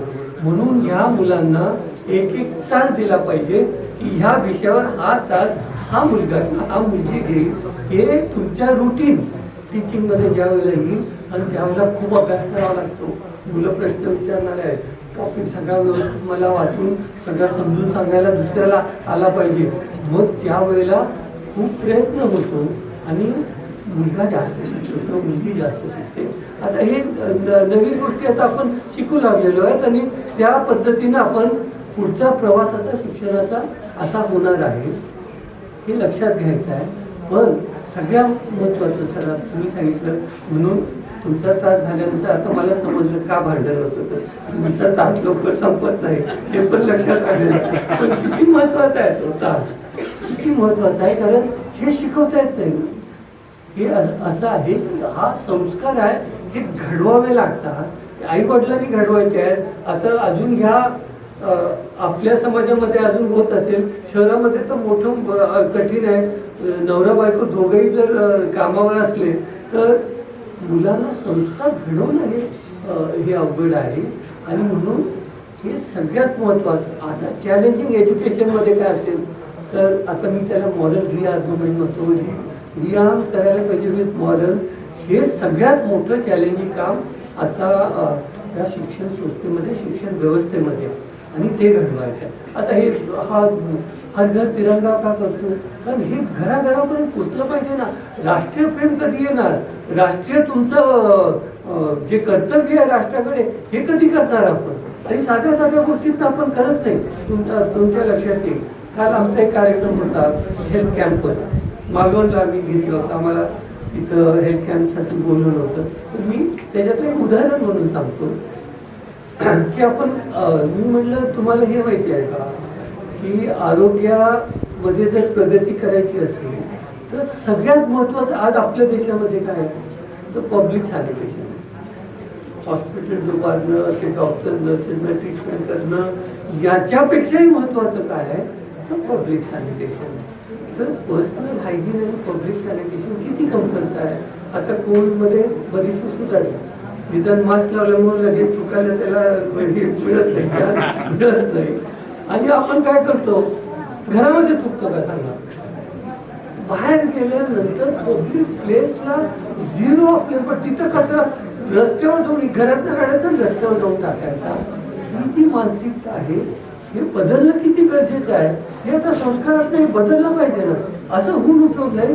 म्हणून आता राष्ट्राजवळ प्रेम नुसतं दाखवायचं असं उपयोग नाही. तसं तुम्ही तुमचा कंडक्ट हे सगळं माझं आहे, ही जमीन ह्या राष्ट्राची माझी जमीन आहे असा तुम्ही विचार करून ज्या वेळेला काम कराल त्यावेळेला तुम्हाला राष्ट्र पुढं गेलेलं दिसेल. मी तुम्हाला सांगतो, अजून एक उदाहरणासाठी सांगतो. एक उदाहरण आहे की ब्रिटिशांनी सगळ्या जगावर राज्य केलं. असं झालं का सक्सेसफुल झालं, का सक्सेसफुल झालं तर याच्या पाठीमागे एक कॅरेक्टर ते आपण घ्यायचं. सगळं काही आता ब्रिटिशांना घालवलं आपण प्रयत्न केला याच्यासाठी तर करतो. एक मोठं मॉरल स्टँडिंग आहे आपल्या देशाचं की अहिंसेच्या मार्गाने आपण यांना घालवू शकलो. आणि हा अहिंसेचा विचार सगळ्यात जगभर आता समजला जातो, मानला जातो. सगळ्यात अलीकडच्या काळाचं उदाहरण असेल तर नेल्सन मंडेलाचं उदाहरण आहे की ज्यांनी ह्या महात्मा गांधींचं शिक्षण काय घडू शकतं, सगळ्या जगामध्ये घडवू शकतं हे त्यांनी सांगितलं. पण हे याला सोडून एकच विषय यांच्या बाबतीतला सांगायचा, ब्रिटिशांच्या बाबतीतला सांगायचा तो असा आहे की जर तुम्ही आजही आता तिथं परिस्थिती ऐकायला माहित नाही, जर तुम्ही परदेशात गेला आणि तुम्ही गाडी चुकीच्या ठिकाणी लावली तर आता आपण काय करतो, तिथे लगेच 50 रुपयाची धमकी पाडली की माहिती ट्रॅफिक व्हायलेशनला काय पावती वाढव. तिथं जर त्यांना सांगितलं की पावती फाड तर तो म्हणतो हा माझा अपमान, हा माझा अपमान आहे. त्याला वाटतं की मग मी जर हे पैसे घेऊन असं करणार असलं तर मी मग राष्ट्राकडनं पैसे कशासाठी घेतो, मी नोकरी कशासाठी करतो, कोण मला आज ह्या पदावर कुणी आम्हाला ठेवलेलं आहे, त्या पदाचा अपमान होतो. हे संस्कार, याच्यातलं एक उदाहरण दिलं. हे संस्कार आपल्याला घडले पाहिजेत ना. सगळे संत महात्मा आपल्या देशामध्ये झाले, तिथं कुठंच झाले नाही. मला सांगा आहे जगाच्या पाठीवर मला दाखवा. आणि आमचं जेवढं लिटरेचर आहे, संतवाणीतलं लिटरेचर जरी बघितलं तर याची तुलना कुठल्याही देशाबरोबर होऊ शकणार नाही. इतकं रिच लिटरेचर, इतकं समाज प्रबोधन ही आमच्याकडे आहे. याचा फक्त प्रसार आत्ता हळूहळू आम्ही जाणू लागलोय आणि आता करू लागलो. आणि हे आपल्याकडे करायला पाहिजे. खरं एक चांगली व्यवस्था, समाज व्यवस्था सगळ्या जगामध्ये कोण घडवू शकेल तर आपला देश घडवू शकेल. ही खरं वस्तुस्थिती आहे. पोटेन्शियल आपण तिथंपर्यंत पोचू शकतो. आतापर्यंत यांचं साम्राज्य होतं ते राज्य करत होते जगावर असं समजून घ्या. पण हा काळही बदलणार आहे आणि चांगल्या संस्कारातनं जे पुढे गेलेले आहे तेच इथून पुढच्या काळामध्ये एक समाज व्यवस्था जगामध्ये खऱ्या अर्थानं तयार करू शकते ते आहे. आणि आता घडवणारी आता पुढची पिढी आहे. पुढच्या पिढीकडे किती पोटेन्शियल आहे मला, किती आपण पुढे जाऊ शकतो. मी म्हटलं पहिल्यांदा मला एक यादी करून द्या की आपली मुलं कुठं आहेत, कुठल्या कुठल्या पदावर आहे.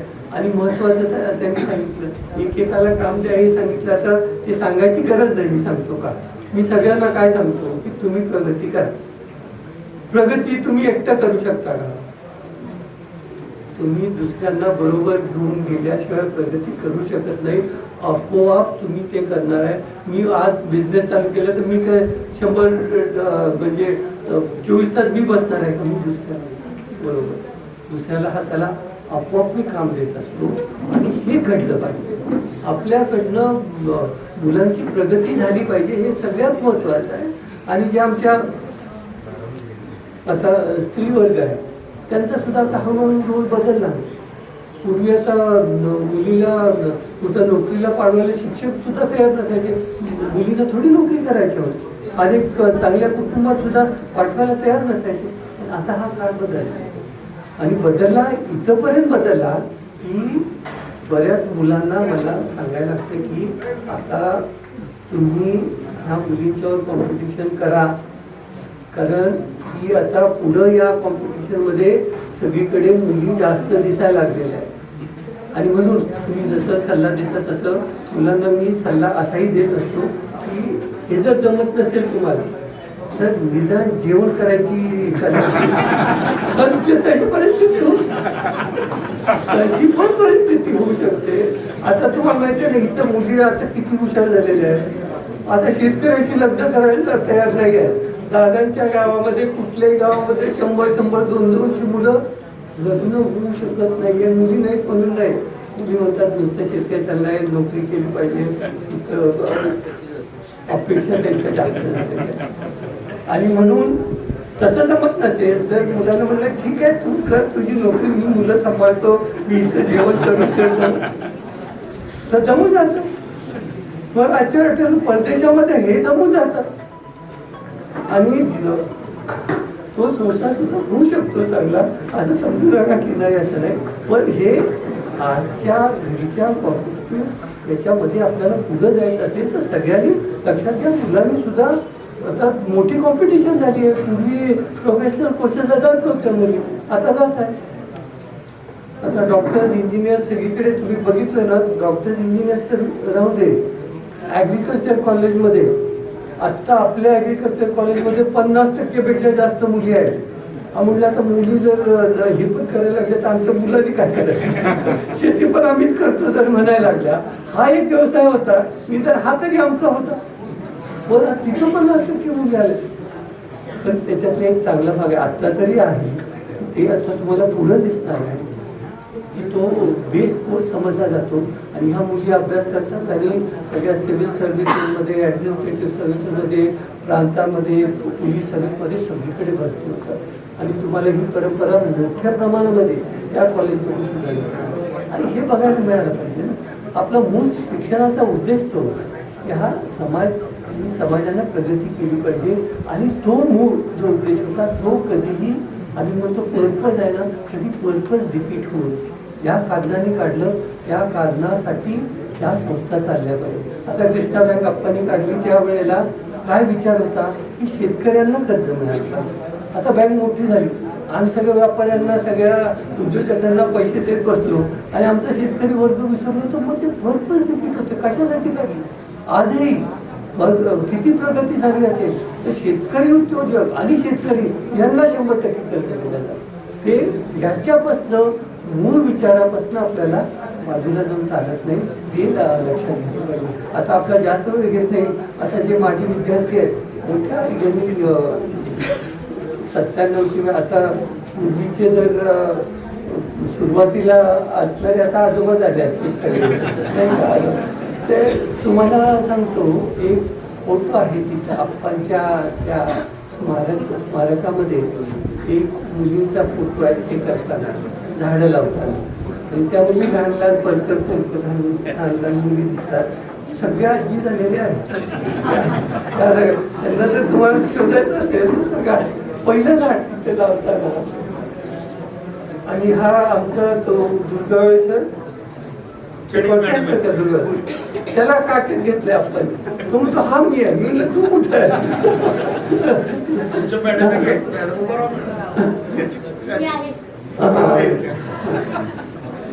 तेव्हा किती आपण पुढे गेलो फक्त एक गोष्ट आहे की असं एकत्रित येणं सुद्धा त्यांची एक फॅमिली आहे. आता मला सांगा असे तुमच्यासाठी कुठं सर शिक्षक मिळणार आता असे शिक्षक मिळणार नाही.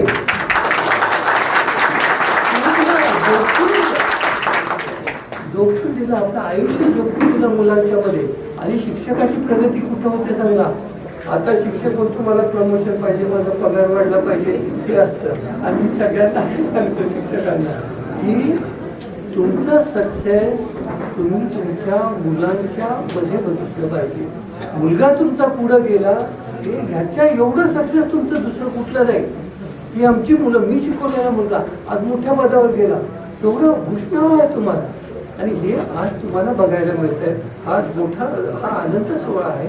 एवढी लोक आपण एकत्रित घेऊ शकतो पण असा अजून व्यापक स्वरूपाचा एक दोन बायकांना पहिल्यापासून जेवढ्या लोकांना बोलवता येईल एकदा आपण तुम्ही मॅपिंग करा कुठं कुठं कोण कोण आहे जरा माहिती काढा. आता मुख्याध्यापक हे तुम्ही काम करायचं आहे. आता मुख्याध्यापकांना अलीकडे जास्त वेळ मिळत नाही हे मला समजत नाही. 4 महिने 5 महिने हे काय म्हणतं नवीन झाले म्हणजे आमचे जसं देशाचे मिलिटरी चीफ असतात किंवा चीफ जस्टिस असतात त्यांचा अधिकार अगदी कमी असतो तसं झालेलं आता दिसायला लागलं. तर एक गेले दुसरे बोलले एका वर्षात 2-3 आणि हे काही चांगलं नाही आहे कारण त्यांना जरा वेळ मिळाला पाहिजे. शाळा तुम्ही जशा डेव्हलप करू शकला तुमचं विजन त्या शाळेसाठी होतं हे आपल्याला करता आलं पाहिजे. पण हे करत राहूया आपण सगळ्यांनी करत राहूया. फॅमिली आहे हे त्यांना एकत्रित परत आणायला पाहिजे आणि एकत्रित आपण स्टेक होल्डर जे आहेत पण तो स्टेक होल्डर्स कोण आहे विद्यार्थी आहे स्टेक होल्डर पालक आहे स्टेक होल्डर शिक्षक आहे स्टेक होल्डर मॅनेजमेंट आहे स्टेक होल्डर स्टेक होल्डर सगळे आहेत.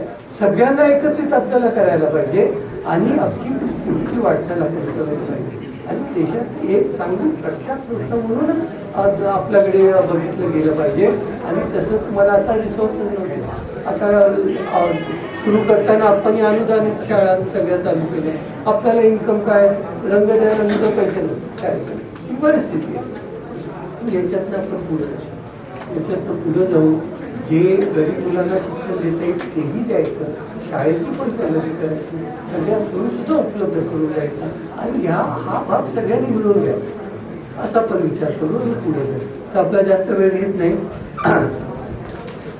याच्यानंतर असाच पुन्हा एक कार्यक्रम होईल असं नाही जसं आम्हाला बोलवा असा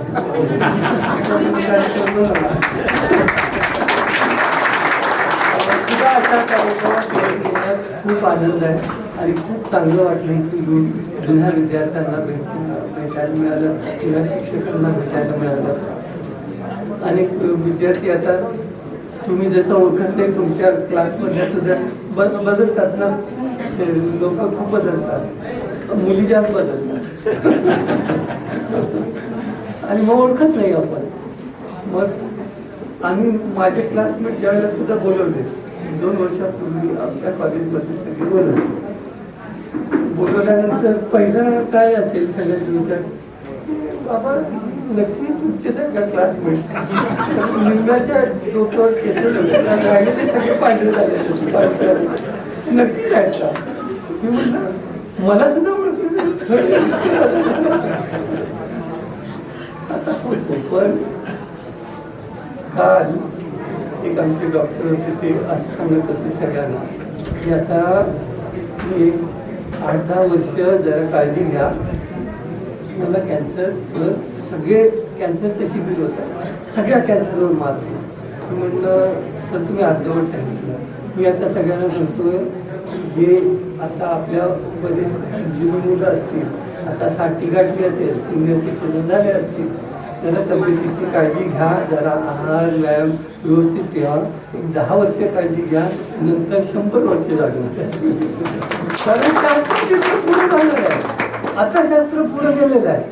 आता हृदयविकार हे ते आहे का, लगेच आपल्याकडे उपाय तयार आहेत. लॉन्जिव्हिटी तर वाढलेली आहे आपल्या देशामध्ये, आणि 10 वर्षांनी आपलं जे बायोलॉजिक 100 वर्ष सहजतेची तुम्हाला दिसेल. सगळे 100 ते लोक बघायला म्हणजे फार मोठं आश्चर्य वाटणार नाही.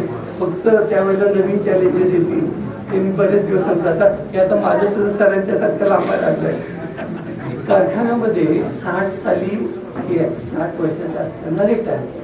आता जर मनुष्य 100 वर्ष जगणार असेल तर 40 वर्ष काय करायचं मी मला सांगितलं. मोठा अवघड आहे ना, त्याला 40 वर्ष कसं सांभाळायचं. मुलं सांभाळणार का, संस्था सांभाळणार, कोण सांभाळणार आहे. किंवा पहिल्यांदा काय करायचं असेल तर रिटायरमेंट नंतर 10 वर्षांनी वाढवून टाका. 70 पर्यंत आता चांगले राहतात सगळे. म्हणजे आम्हाला पण मला सांगा, हे सगळं रिस्ट्रिक्शन आपल्याला आहे. राजकारणामध्ये आहे का? 70 असू द्या, 80 होऊ दे. आणि म्हणून सर तुम्ही सांगितलं ते महत्वाचं सांगतो की अंडरवर्ल्ड मधले आहेत, राजकारणातले आहेत, डॉक्टर इंजिनियर आहेत, साधू संत आहेत. आता हे सगळे नसले तर समाज कसा उभा? मग समाज कसला? थोड्याफार प्रमाणात हे सगळीकडे असणार नाही तर मग संतांची गरज काय पडली असते सांगा. सगळे जर चांगले असते तरी गरज पडते. कारण आता मनुष्य जाती आहे, या सगळ्या गोष्टी आता या इथून कुठच्याही अनाधिकाल इथलं कुठेही हे होत राहणार आहे. चांगले संस्कार हवे तर समाजातले प्रत्येक माणसामध्ये असा मला मनुष्य दाखवा की सगळे सद्गुण आहेत, एकही दुर्गुण नाही, असं माणूस कसं मिळणार. आणि मग तो देवच असला पाहिजे. तेव्हा सगळ्यांच्या मध्ये बरे वाईट गुण असतात. फक्त आपलं काम काय, शिक्षकांचं काम काय, आई वडिलांचं काम आहे, त्या चांगल्या गुणांना प्रोत्साहन देणं, त्या चांगल्या गुणांची जोपासना कशी होती ते बघणं.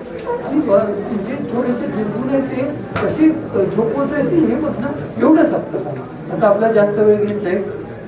इथं जे सगळे संयोजक आहेत सगळ्यांचे तुमचे आभार मानतो, सगळ्या शिक्षकांचे आभार मानतो, विद्यार्थ्यांचे आभार मानतो आणि माझे 2 शब्द संपवतो. धन्यवाद. सर्व माझे वर्गमित्र तसंच आम्हा सर्व वर्गमित्रांच्या या स्नेह मेळाव्यास आशीर्वाद रूपी मार्गदर्शन करण्यास व तुमचे सर्व आशीर्वाद देण्यास उपस्थित झालेले माझे या शैक्षणिक संस्थेचे माजी शिक्षक, निवृत्त शिक्षक व विद्यमान शिक्षक, तसंच आपला आता असलेला संपूर्ण व्याप स्वर्गीय आप्पासाहेबांनी ज्या उदात्त हेतूनं ही शैक्षणिक संस्था सुरू केली, हे संकुल सुरू केलं, त्यांच्या नंतर त्यांचा हा जो वारसा आहे तो धीरोदत्तपणे सर्व बाकीच्या आघाड्यावरती कार्यरत राहून पेलणारे आपले कृष्णा कारखान्याचे विद्यमान चेअरमन माननीय डॉक्टर सुरेशबाबू भोसले, तसंच शेतकरी शिक्षण प्रसारक मंडळाचे विद्यमान अध्यक्ष यांनी आपला अमूल्य वेळ आम्हाला दिला व ह्या सर्व कार्यक्रमाच्या नियोजनात एक आम्हाला सुवर्णयोग आणला. त्याबद्दल बाबांचे सर्वप्रथम शतशः सर्व विद्यार्थी व शिक्षकांच्या वतीनं आभार मानतो. कारण बाबांचा आजचा जो काही भाषण ऐकलं मी त्याच्यामध्ये एक बाबांच्या विषयी म्हणावं लागेल की आप्पांचा पुरेपूर वारसा व इथून येणाऱ्या पुढच्या पिढीसाठी काय करणं गरजेचं आहे हे बाबांनी यातून दाखवून दिलं की पूर्वी ज्यावेळी आम्ही शिकत होतो त्या शाळेमध्ये त्याची जी आज आम्हाला आपुलकी आहे त्याच्यासाठी जे करणं गरजेचं आहे इथून पुढच्या पिढीसाठी पालक म्हणून आम्ही विद्यार्थी जशातून पालक झाल्यानंतर त्याचं ज्वलंत उदाहरण आजची परिस्थिती त्यांनी आमच्या समोर मांडली आणि हे जे मार्गदर्शन झालं हे खूप अमूल्य होतं आमच्यासाठी बाबा. आणि आपल्याकडून ही दिलेला आपण हा जो वेळ आहे तो आम्ही परत एकदा सर्व विद्यार्थ्यांच्या वतीनं आपले शतशः आभार मानतो. व यानंतर बाबांच्या बरोबर आपण सर्व शिक्षक व वर्गमित्र एकत्र बाहेर फोटो सेशन करत आहोत व त्यानंतर आपल्या जे शिक्षकांचा सत्कार राहिलेला आहे तो कार्यक्रम होईल व पुढील नियोजन परत आपले सूत्रसंचालकांना सांगतील. तर आपण फोटो सेशनसाठी सर्वांनी बाहेर चाललो. धन्यवाद.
संपन्न करण्यासाठी जमलेले सर्व माझे विद्यार्थी मित्रमैत्रिणींनो, आज तुम्ही जो सुवर्ण योग आणलेला आहे त्यासाठी माझ्याकडे शब्द नाही. मी पण या शाळेची विद्यार्थिनी आहे आणि तुम्ही सर्वांनी आजचा हा योग घडवून आणला त्याबद्दल मी तुमचे सर्वांच्या वतीने अत्यंत ऋणी आहे, आभारी आहे. आणि आपलं शाळेवरचं प्रेम हे असंच अखंड राहू द्या आणि तुम्ही सर्वजण ज्या क्षेत्रात कार्य करत आहात त्या क्षेत्रात तुमची उन्नती हो या शुभेच्छा देऊन मी माझे 2 शब्द संपवते. धन्यवाद. जय हिंद. जय. सर्व शिक्षकांच्या त्याबद्दल सगळ्या विद्यार्थ्यांचे मी फक्त एकच लाईन सांगेल, फुलं सुंदर असतातच त्यांची सुंदरता वाढते ती देठान पानांमुळे. फुलं सुंदर असतातच त्याची सुंदरता वाढते ती देठान पानांमुळे. आजच्या कार्यक्रमाची सुंदरता वाढलेली आहे ते सगळ्या शिक्षकांच्या व विद्यार्थ्यांच्या मेळाव्यामुळे. माझी ओळख परत एकदा करतो तुम्ही. सचिन थोरात. सध्या मी जॅगवार लँड रोडमध्ये global after market purchase head आहे आणि पुण्यामध्ये आहे. मी राहुल माडे. मी सध्या सुरत गुजरातमध्ये आहे. ॲज अ प्लॅन हेड म्हणून आहे वारी एनर्जीमध्ये. Okay, thank you. 10वी डॉक्टर आहे. माझ्या स्वतःच हॉस्पिटल आहे इथे म्हटायचं. पवार बहिणी आहे पुण्याला. मी सौ सुनेत्रा प्रमोद पाटील सुप्रिय आगाजीनगर कराड येथे असते. निसर्ग ग्रुप कराडसाठी समाजसेवा सूचनावत करते. नमस्कार, मी सुप्रिया देसाई आणि आताची सुप्रिया रेवाणीकर. मी BSc BEd आहे. मी लेक्चरशिप करून आता थोडंसं मुलीसाठी म्हणून मी आता सध्या गृहिणी आहे. थँक्यू. सध्याची प्राजक्ता पाटील. MSc ॲग्री झालेलं आहे. बऱ्याच कंपन्यांमध्ये MNCs मध्ये काम केलेलं आहे. सध्या मी स्वतःची कंपनी स्टार्ट केलेली आहे. नमस्कार, मी खंडेराव शंकर पाटील, 10वी ब. माझं शिक्षण MCOM BEd केले प्लस मी GDCN आणि TTL आहे. माझा स्वतःचा KS पाटील आणि असोसिएट्स म्हणून फर्म आहे कराडला बेदा चौकमध्ये. सर्टिफाईड ऑडिटर आणि टॅक्स कन्सल्टंटचा मी बिझनेस करतो. धन्यवाद. BSc BEd आहे. सध्या मी लाहोटी कन्या प्रशाला कराड येथे शिक्षिका म्हणून कार्यरत. गैरसंभाजी मित्रांनो, मी डॉक्टर विकास प्रसाद कारंडे. मी एक पशुवैद्यकीय क्षेत्रात पदवी आचार्य पदवी प्राप्त केलेली आहे आणि सध्या मी क्रांतिसिंह नाना पाटील पशुवैद्यकीय महाविद्यालय शिरवळ येथे प्राध्यापक म्हणून काम करतो. साहेब बनसोडे, 10वी माझं शिक्षण MA BEd आहे. मी आदिवासी विकास विभागात ज्युनियर कॉलेजवरती शिक्षक आहे. नमस्कार, माझं नाव सचिन विलास चव्हाण. सध्या माझा JCB ट्रॅक्टरचा उद्योग आहे आणि महत्त्वाचं बोलायचं म्हणजे या शाळेबद्दल माझी 3री पिढी म्हणजे माझे वडील, मी आणि माझी कन्या या शाळेत आता शिकत आहे. 9वीला माझी मुलगी आहे. या शाळेबद्दल आज 3ऱ्या पिढीचं हे नातं या शाळेच्या बाबतीतलं बोलायला झालं तर आहे. आणि सध्या मी घरीच असतो. तो माझा स्वतःचा व्यवसाय आहे JCB ट्रॅक्टर. तुम्ही बघतो MBA इन ऑपरेशनल मॅनेजमेंट. मी सध्या आता वॉल्वो ग्रुपमध्ये as a deputy general manager R&D in Desai. सध्या वैष्णवी रोहन माने. मी BSL LLM आहे. सध्या ज्युडिशियल मॅजिस्ट्रेट फर्स्ट क्लास म्हणून नाशिकमध्ये जज आहे. मी दादा सुभाषराव पांडे. मी आता त्याचे असिस्टंट मॅनेजर आणि मला प्राऊड टू बी संभाजी. मी या शाळेत शिकलेलं मला आहे ना खूप खूप अभिमान वाटतो. आणि हा स्नेह मेळावा त्यांनी आयोजकांनी सादर केला आणि सर्वांनी जी उपस्थिती दाखवली गुरुवारी आमच्या सगळ्या शिक्षकांना त्याबद्दल मी त्यांचा धन्यवाद आणि आभार करतो. 10वी सुनीता सुरेश पाटील उत्तम गृहिणी. मी ज्ञानेश्वर सदाशिव कुमार. 10वी माझा पुढचं मिल्क प्रोडक्टचा ब्रँड आहे. नमस्कार, मी सतीश विश्वास कांबळे. पोलीसमध्ये राहतो. मारुती सुजुकीमध्ये जॉब करतो. नमस्कार, मी उषा प्रकाश हिनुकले. सध्या बहिणीच आहे. मी रोहित संभाजी पाटील शेलोडे. 5वी ते 10वी 6 वर्ष मी या शाळेत शिकलेलो आहे. मी छोटासा व्यावसायिक आहे आणि कोयना सहकारी बँकेचे गेली 7 वर्ष चेअरमन म्हणून काम करतो. माझा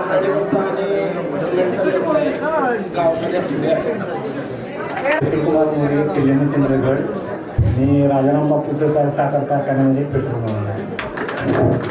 मी उमेश सुभाष पाटील. मी 19 वर्ष आर्मीमध्ये सर्व्हिस करून रिटायर्ड आहे. सध्या सह्याद्री साखर कारखान्यात राहायला सैदापूरमध्ये आहे.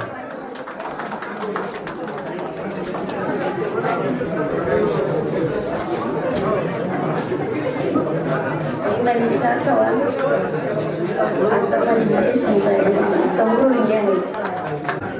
मी जयवंत शिवाजी माने राहणार गोंदी. मी देशाची 18 वर्ष सर्व्हिस पूर्ण करून आता सध्या रिटायरमेंट आहे. आम्ही आदर्श घेताना उमेश पाटील यांचा आदर्श घेतला होता. त्यांच्या आदर्शावरून आम्ही भरती झालो होतो. आता सध्या रिटायरमेंट नंतर मी देश सेवा करून आता सध्या नामांकित गृहनिर्माण संस्था आहे सिल्वर हाऊसमधून विद्यानगरला. त्याचा मी चेअरमन आहे. माझं नाव इंद्रधन देसाई. माझं कृषी सेवाचं दुकान आहे.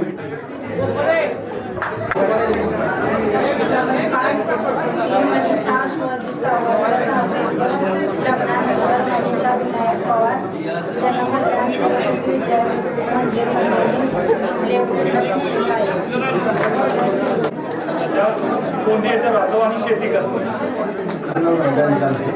मी पेंडोसवाडीमध्ये एक वस्तूमध्ये जॉब करते आणि शिवाय आता मी आमची एक श्रमिक पट पेढी म्हणून त्याचा चेअरमनशिप म्हणून 5 वर्षाचं काम करते. आणि मी तिथं आपले आमची एक संघटना आहे जी कामगार संघटना जी आहे श्रमिकची, मी त्या युनियनचा सदस्य पण आहे.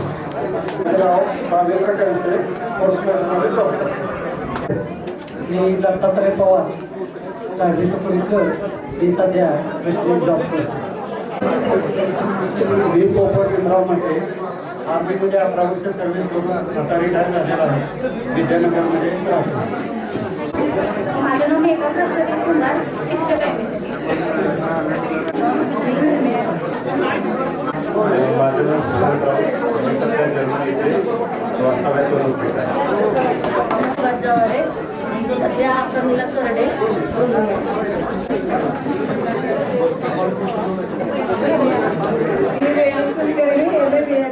As a private teacher. मी शीतल चंद्रकांत माणे, आजची शीतल दीपक जाधव. मी MSc ॲग्री केलं. त्यानंतर आज मी सेंट्रल बँक ऑफ इंडिया या राष्ट्रीयकृत बँकेमध्ये as a branch manager Chakan शाखेमध्ये कार्यरत. मेघा विलास जोशी, मेघा बाबासाहेब विखे. मी MSc क्लिअर केलेलं आहे आणि सध्या हे शिक्षण संस्थेमध्ये विचार शिक्षक म्हणून कार्यरत आहे. शहा लग्नानंतरचं माझं नाव सौ प्रज्ञा निलेश शहा. दुपारी मी हाऊसवाईफ आहे. संगीता पवार आहे. लग्नानंतरचं जाधव माझे स्वतःचे क्लासेस आहे. माझं नाव राधिका सावंत कुकरीकर. सध्याचं नाव सुनीता सुनील शेलार, जानुकडेवाडी. माझा मुलगा फिटनेस करतो, त्याला मी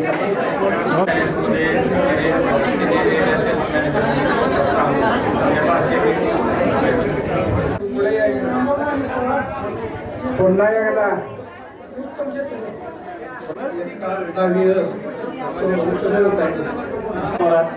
सध्या कॅनरा बँकेचं ब्रँच मॅनेजर सांगलीचं कार्यरत आहे. सलीम शेख मोबाईल स्वतःची ड्युटी आहे. सुरेशचे कार्यरत आहे. मी सध्या पुण्याला आहे. कंस्ट्रक्शन लाईनमध्ये आहे. मी काम करतो.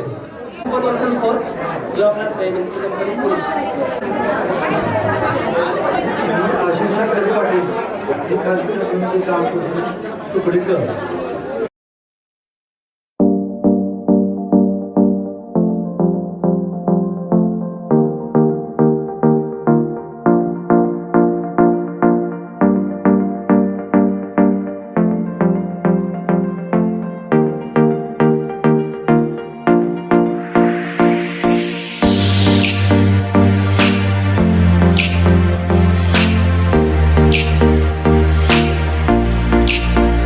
शाळेच्या वेळी शिकवतो त्याने विज्ञान शिकवतो तर काय म्हणायचे. आम्ही बा शिकवायला आले काय म्हणायचे, आम्ही बा म्हणणार नाही, तुम्ही बा म्हणायचे. त्याचा प्रत्यय आत्ता येतोय पालक झाल्यानंतर. ते का म्हणत होते म्हणजे त्यावेळी जे मगाशी बाबांनी सुद्धा सांगितले, त्यावेळेचे शिक्षक संस्कार करत होते आणि आत्ताच्या मध्ये तो फरक आहे. तेवढं सरांच्या बद्दलची आठवण आजही आहे. रौप्य महोत्सव आपण आपल्या शिक्षणाचा साजरा करतोय. आम्ही पण बाहेर पडल्यानंतर रौप्य महोत्सवी भेट आहे तुमची आणि ती आमच्या निश्चित स्मरणात राहील. आश्वासन देतो, सुवर्ण महोत्सवी भेट पुन्हा इथंच घडेल आमची. आणि ती घडण्यासाठी तुम्ही आहात त्याच्यापेक्षा खूप मोठ्या पातळीवर पोहोचलेला असाल आणि आम्हाला तो योग यावा, सुवर्ण महोत्सवी कार्यक्रमामध्ये सहभागी व्हावा अशी तुमची सर्वांची इच्छा, तुमच्या सर्वांचे आशीर्वाद आमच्या पाठीशी असावे. आशीर्वाद या अर्थी म्हणतोय की 60 ओलांडल्यानंतर आपली तब्येत चांगली ठेवणं हे सर्वात महत्वाचं आहे. मग अशी बाबा बोलताना म्हणले की 100 आपल्याला आता पार करायची आहे आणि ते जर सक्सेस झालं तर आम्ही निश्चितच सुवर्ण महोत्सवी नवे अमृत महोत्सवाला सुद्धा आपण पुन्हा एकदा एकत्र येऊ. शाळेमध्ये आल्यानंतर साधारणपणे 36 वर्ष मी या शाळेमध्ये काढली आणि त्या प्रत्येक वर्षाचे जे अनेक चांगले मौल्यवान क्षण आहेत ते मला आठवले. मन गहिवरून जातं. तुमच्या मध्ये आल्यानंतर आम्ही आमचं सगळं स्वत्व विसरून जातो आणि पूर्णपणे तुमच्यामध्ये विलीन होऊन जातो. तुमच्या खूप चांगल्या वाईट अशा आठवणी, वाईट या अर्थी की आम्ही तुम्हाला शिस्त लावण्यासाठी काहीतरी बोललेलं असू, एखाद्या वेळी छडी हातामध्ये घेतलेली असेल, एखाद्या वेळेस म्हणण्यापेक्षा काय माझ्या हातात असायची छडी.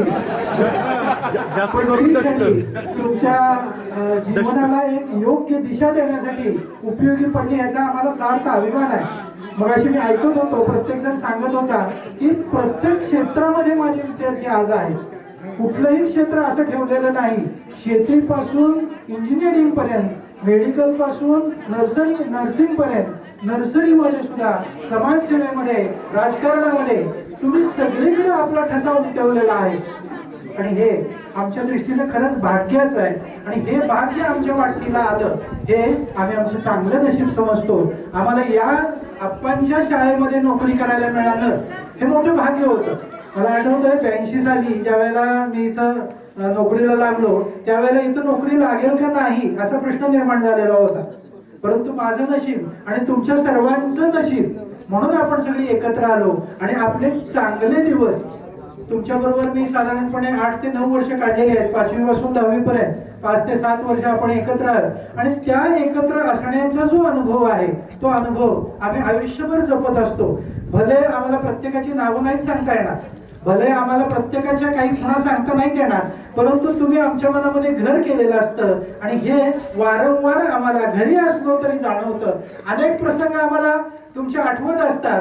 आम्ही एका वेळेला एकटंच हसत असतो किंवा एकटंच गंभीरही होत असतो. कारण काही वेळेला आपल्या हातनं काही चुका, आमच्याही हातनं काही तुमच्या बाबतीत चुका होतात. त्यावेळेला पक्षपातीपणा केला जातो आणि ते आज मात्र आम्हाला ते आठवत असतं. ज्या वेळेला तुम्ही एखाद्या चांगल्या पोस्टवर आहात, आता इथून पुढं असंच आपल्याकडनं, आज तर 14 ऑगस्ट आहे, खूप चांगला दिवस तुम्ही निवडला. उद्या 15 ऑगस्ट, 15 ऑगस्टच्या इतक्या आठवणी या शाळेमध्ये आहेत. सकाळी येणं, फ्लॅग होस्टिंग करणं, त्यासाठी सगळ्यांनी नटून येणं, आम्ही सुद्धा लांबून इस्लामपूर किंवा बोरगावर न्यायचं, त्याच्यासाठी ती सकाळची केलेली सगळी धावपळ. आणि मग इथं आल्यानंतर तो सॅल्यूट दिल्यानंतर राष्ट्रगीत म्हणताना आपण सगळे तल्लीन झालेलो, त्या कवायती बघायच्या, त्या आपली बक्षिसं स्वीकारायची, छोटी छोटी का असेनात पण ती बक्षिसं आपल्या आयुष्यामध्ये खऱ्या अर्थानं एक उमेद निर्माण करतात. आणि ती सगळी उमेद तुम्ही साठवून अत्यंत चांगल्या मार्गावर तुम्ही आहात याचा आम्हा सर्व शिक्षकांना खऱ्या अर्थानं अभिमान आहे. असंच भविष्यामध्ये आपलं संभाजीचं नाव असंच उत्कर्ष प्रज्ञावर आणि कधीही या संभाजीला तुम्ही विसरावं असं मनातही आणू नका. आम्ही तुमच्या बरोबर आहोत, तुम्ही आमच्या बरोबर आहात. आपला हा ऋणानुबंध आहे, हा ऋणानुबंध अखंडपणे चालू ठेवावा. तुम्ही मला अनेक वेळेला रस्त्यात माझे विद्यार्थी भेटतात, नाव नाही सांगतायत, तो रस्त्यात नमस्कार करतो. आम्हाला ऑकवर्ड झाल्यासारखं होतं, परंतु त्याच्या मागची तुमची चांगली जी भूमिका आहे, तुमची चांगली जी भावना आहे, तुम्हाला मिळालेले चांगले संस्कार आहेत, हे संस्कार तुम्ही तुमच्या पुढच्या पिढ्यांना, तुम्ही तुमच्या मुलांना द्या. आज सगळीकडे ओरड होते की संस्कार हे लोप पावत चालले, पण नाही. संभाजी विद्यालयात मिळालेले संस्कार तुम्ही कधीही लोप होऊन देणार नाही. ते तुमच्या पुढच्या पिढ्यांच्या मध्ये तुम्ही देत राहाल. आणि हा वारसा जो आहे आपल्या संभाजीचा, तो संभाजीचा वारसा तुम्ही असाच पुढं भविष्यामध्ये जपत राहाल. पुन्हा आपण निश्चित एकत्र येऊ. ज्या ज्या वेळेला तुम्हाला आठवण येईल त्या त्या वेळेला आम्हाला तुम्ही हात मारा. आमचे सगळ्यांचे नंबर तुमच्याकडे आहेत. आपण पुन्हा एकदा इथं येत राहू, सतत येत राहू. यातून आपला ऋणानुबंध वाढत जाईल. पूर्वीचा आहे तो आणखी वृद्धिंगत होईल. अशा तऱ्हेनं आज खरंच छान पद्धतीनं तुम्ही हा कार्यक्रम आयोजित केला. सुंदर नियोजन. आतापर्यंत बरेच कार्यक्रम इथे अटेंड केले, परंतु त्या सगळ्या कार्यक्रमातलं सुंदर नियोजन कोणाचं असेल तर या 97च्या बॅच आहे. तुम्ही सर्वांचं कौतुक, सर्वांचं केलेलं मनापासून केलेलं स्वागत, तुम्ही सुंदर दिलेलं जेवण की जे अजूनही आमच्या स्मरणात राहणार आहे. आणि या सगळ्या गोष्टी घेऊन आम्ही आज घरी जातोय. भविष्यामध्ये ज्या ज्या वेळेला तुम्हाला आमची आठवण येईल त्या त्या वेळेला आता तुम्ही ग्रुप तयार केलेला आहे, त्या ग्रुपवर आपण वारंवार भेटत राहू. त्या माध्यमातून भेटत राहू, इतरही माध्यमातून आपण भेटत राहू. तुम्हाला भविष्यासाठी पुन्हा एकदा मी खूप खूप खूप आशीर्वाद देतो आणि थांबतो. धन्यवाद. यातल्या मी कारण काय तर मी मुख्याध्यापक होतो आणि फक्त 11वीलाच गणित शिकवतो. ते पण कोणत्या वर्गाला? ए डिव्हिजन बीएनला द्यायची, बी डिव्हिजन विभूतीला द्यायची आणि जे नापास विद्यार्थी सी डिव्हिजनची घ्या.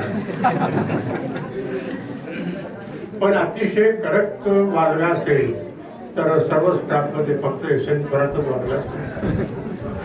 कोणाला शिक्षण केले नाही असं विद्यार्थी क्वचित सापडेल. आता मी उभा आहे तर इथे जमलेले माझे विद्यार्थी हे माझ्यापेक्षा खूप लहान आहेत. मला रिटायर होऊन मी 96 साली रिटायर झालो आणि 97ला तुम्ही गेला होता. त्यामुळे तुम्हाला शिकवायचा प्रसंग माझ्याकडे आला नाही. पण तो शिक्षक माझ्या शिक्षा केल्या तुम्ही कुठेतरी सापडला. विद्यार्थी लेट आला तर त्याला मी शिक्षा करत होतो, पण येत नाही म्हणून कोणालाही बोट लागलेली नाही. त्याला म्हणायचो तुला येईपर्यंत शिकवतो मी. शिक्षकांना म्हणायचो विद्यार्थी एकत्र करू नका, सेपरेट ज्यादा बोलवा त्यांना. आता या ठिकाणी जे सगळे विद्यार्थी वगैरे आहेत, आता माझं वय 85 चालू आहे. 10 मे माझा वाढदिवस होता. वाढदिवस आपला साध्या पद्धतीने साजरा करतो, केक वगैरे आणत नाही. आणि 85 वर्षाचं आता या म्हणजे कोणीही नाही, बहुतेक मीच आहे. आणि मी निरोगी माणूस आहे. मला BP नाही, मला साखर नाही. आर्थिक परिस्थिती चांगली आहे. आर्थिक असेल तर मानसिक चांगली असते आणि आर्थिक आणि मानसिक चांगली असेल तर शारीरिक पण चांगली असते. आता मी सध्या शिक्षक नाही, मी मुख्याध्यापक नाही, मी 50% शेतकरी आहे आणि फुल टाइम मी टेलर आहे. तुमचा विश्वास बसणार नाही. हे सगळ्या प्रकारचे ब्लाऊज मी शिवतो. सगळ्या साड्यांना फॉल करून देतो, फॉल पिको. 4 मशीन माझ्याकडे आहेत. पहाटे 4 साडेचारला उठतो. That is not my business but my hobby. छंद आहे माझा. मी ड्रॉइंग इंटरमिडिएट आहे, त्याचा मला शिलाईमध्ये उपयोग होतो. आणि आता कधी त्यापूर्वी मी बोललो नाही ते तुम्हाला आज बोलतो. मी आजीकडे शिकायला होतो कुंडलच्या परजणी हायस्कूल कुंडलमध्ये. तुम्हाला कसं ऐकून नाही माहीत असेल. औ संस्थांचं हायस्कूल ते आता फार मोठं आहे. तर त्या हायस्कूलमध्ये असताना 1958ला मी SSC झालो. मला फर्स्ट क्लास मिळाला. पण त्याच्यापेक्षा भारी गोष्ट अशी 1957 साली 1,500 विद्यार्थी होते. त्यातून दरवर्षी ते 2 विद्यार्थी आदर्श विद्यार्थी म्हणून निवडायचे आणि त्यात माझा कसा नंबर लागला मला माहिती नाही. तर मला पण आदर्श विद्यार्थी म्हणून बक्षीस त्यावेळेला मिळालं, सर्टिफिकेट माझ्याकडे आहे.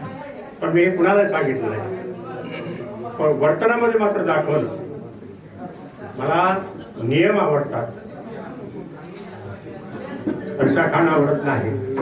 आणि हे मी कुणापासून शिकलो तर लहानपणापासूनच मी असावं, पैसा घ्यायचा नाही कुणाला.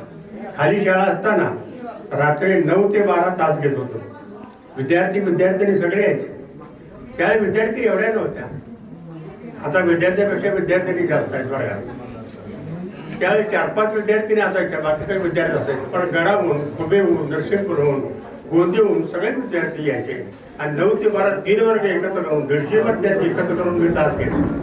नागेशकर बाई त्यावेळेला म्हणायच्या, काहीतरी पैसे घ्या, सरकार मला पगार देतं, फुकट काम करत. आता फुकटचे उदाहरण तुम्हाला सांगतो. एकदा एलेन थोरात आता गेले असतील बाहेर, तर ते एकदा माझ्याकडे आले. मी त्या मुख्याचं बघत होतो, पुढे सर उद्याच्याला सुट्टी पाहिजे. तर कशासाठी पाहिजे तर रेट्रेची यात्रा आहे, खाली जाऊन बघा शाळेचं नाव काय, शिवनगर आहे, रेट्र्याचं नाही. उद्या म्हणाल कोणतीची यात्रा आहे, सुट्टी द्या.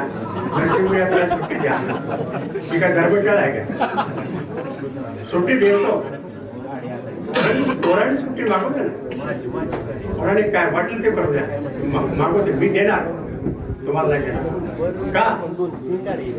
आणि तुम्ही मागितलं तर देणार कशी? रविवारी शाळा ठेवला काय का तयारी तर नको म्हणजे तो सुट्टी मागायला तुम्ही का आला?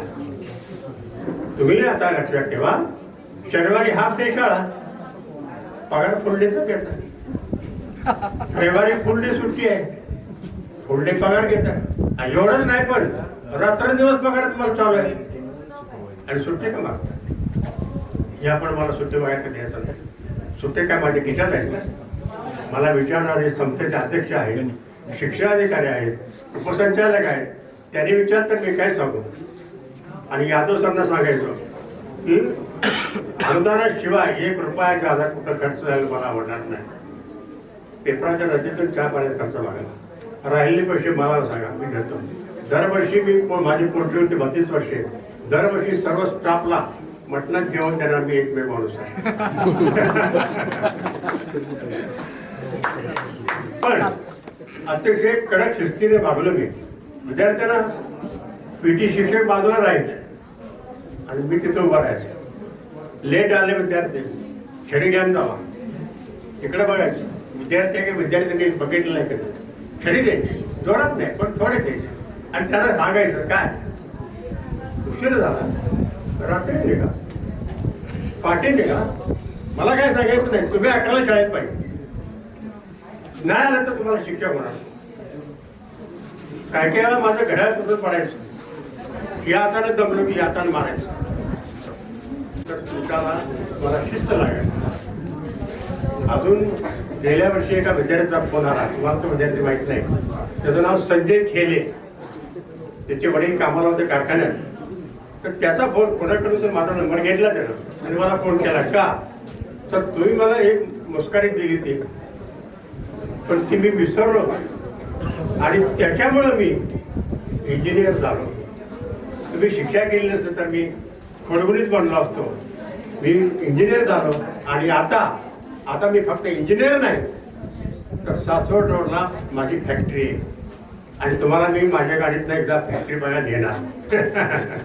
म्हटलं मला समाधान आहे. एकूण एकापेक्षा एक विद्यार्थी सर झाले, डॉक्टर झाले, इंजिनियर झाले, कोणी कारखान्यात कामाला लागले, कोणी शेती चांगली केली, सगळं केलं ते. हे का तर लहानपणचं तुम्हाला जे मला बाळ करू ते तुम्ही चांगलं प्राशन केलं. आम्ही काही फारसं केलेलं नाही, फक्त एक मार्ग दाखवला. पण सगळे कष्ट आहेत ते तुमचे आहेत. तुम्ही जर प्रयत्न केले नसते तर तुम्ही या स्टेजला पोहोचला. प्रयत्न तुमचे आहेत. आता दुसरे विद्यार्थी मला भेटतात, सर आम्हाला दर्शन काय मी तुमचा विद्यार्थी. किती विद्यार्थी 5-6 विद्यार्थी होऊन गेले. आता मी कोणाला देण्यात ठेवायचं, पण मला सगळे ओळखतात कारण मी आहे तसाच आहे, माझ्यात काही बदल नाही. आम्ही 5 वर्षे गेट टुगेदर कार्यक्रम घेतला होता. 1 वर्ष इथं घेतला होता, 1 वर्ष अलंकार लॉजमध्ये घेतला कराडला, 2 वर्ष सोमवारपेठेत घेतला होता, म्हणजे 2 वेळा इथे घेतला होता. तर त्या गेट टुगेदर कार्यक्रमामध्ये आम्ही 200 रुपये मागितले होते. ते सुद्धा 50 कोटी विद्यार्थ्यांनी दिलेले नाही, आम्हीच घातले पाहिजे. तर तुम्ही हा एवढा मंडप छान घातला, एवढं जेवण सुंदर केलं, नियोजन एवढं चांगलं केलं, त्या कोर पेढी कमिटीचे फार कर्तृत्व चांगलं आहे. यापुढे तुम्हाला असंच यश लाभो. आणि मला तरी वाटतं की विद्यार्थी गेट टुगेदर झाल्याशिवाय एकत्र येत नाही. तुम्ही कुठं असता, आम्हाला खागपत्र सह लागत नाही. काही ठिकाणी मी जातो कधी बँकेत का माझी मुलगी आता कुठे विद्यार्थी नाही, तसं नाही, सगळीकडे विद्यार्थी मागितले आहेत. आम्ही ध्यानात ठेवू शकत नाही, पण तुम्ही आम्हाला निश्चित ध्यानात ठेवता आणि आमची बरोबर काम होतात. तर हा कार्यक्रम इतका उत्तम झालेला आहे की याला तोडच नाही. असा मंडप आम्ही सुद्धा घालू शकलो नव्हतो, तर मी फक्त त्याचा नियोजक आणि मार्गदर्शक फक्त होतो. बाकीचा जयंत जोगळेकर म्हणून होता, खालच्या शाळेतले विद्यार्थी, त्यानं हे सगळं केलं होतं. आताही कार्यक्रम आहे, पुढल्या महिन्यात 5 सप्टेंबर तो शिक्षकांचा सत्कार करण्यासाठी येणार आहे. पण तो 5ला शाळा असल्यामुळं त्याने 11ला रविवार आहे, 11 सप्टेंबर तो कार्यक्रम घेतलेला आहे. तेव्हा मी कार्यक्रम घेतो, तो घ्यायचा आहे, पण एवढ्या भव्य स्वरूपात नाही, साध्या स्वरूपात येणार आहे.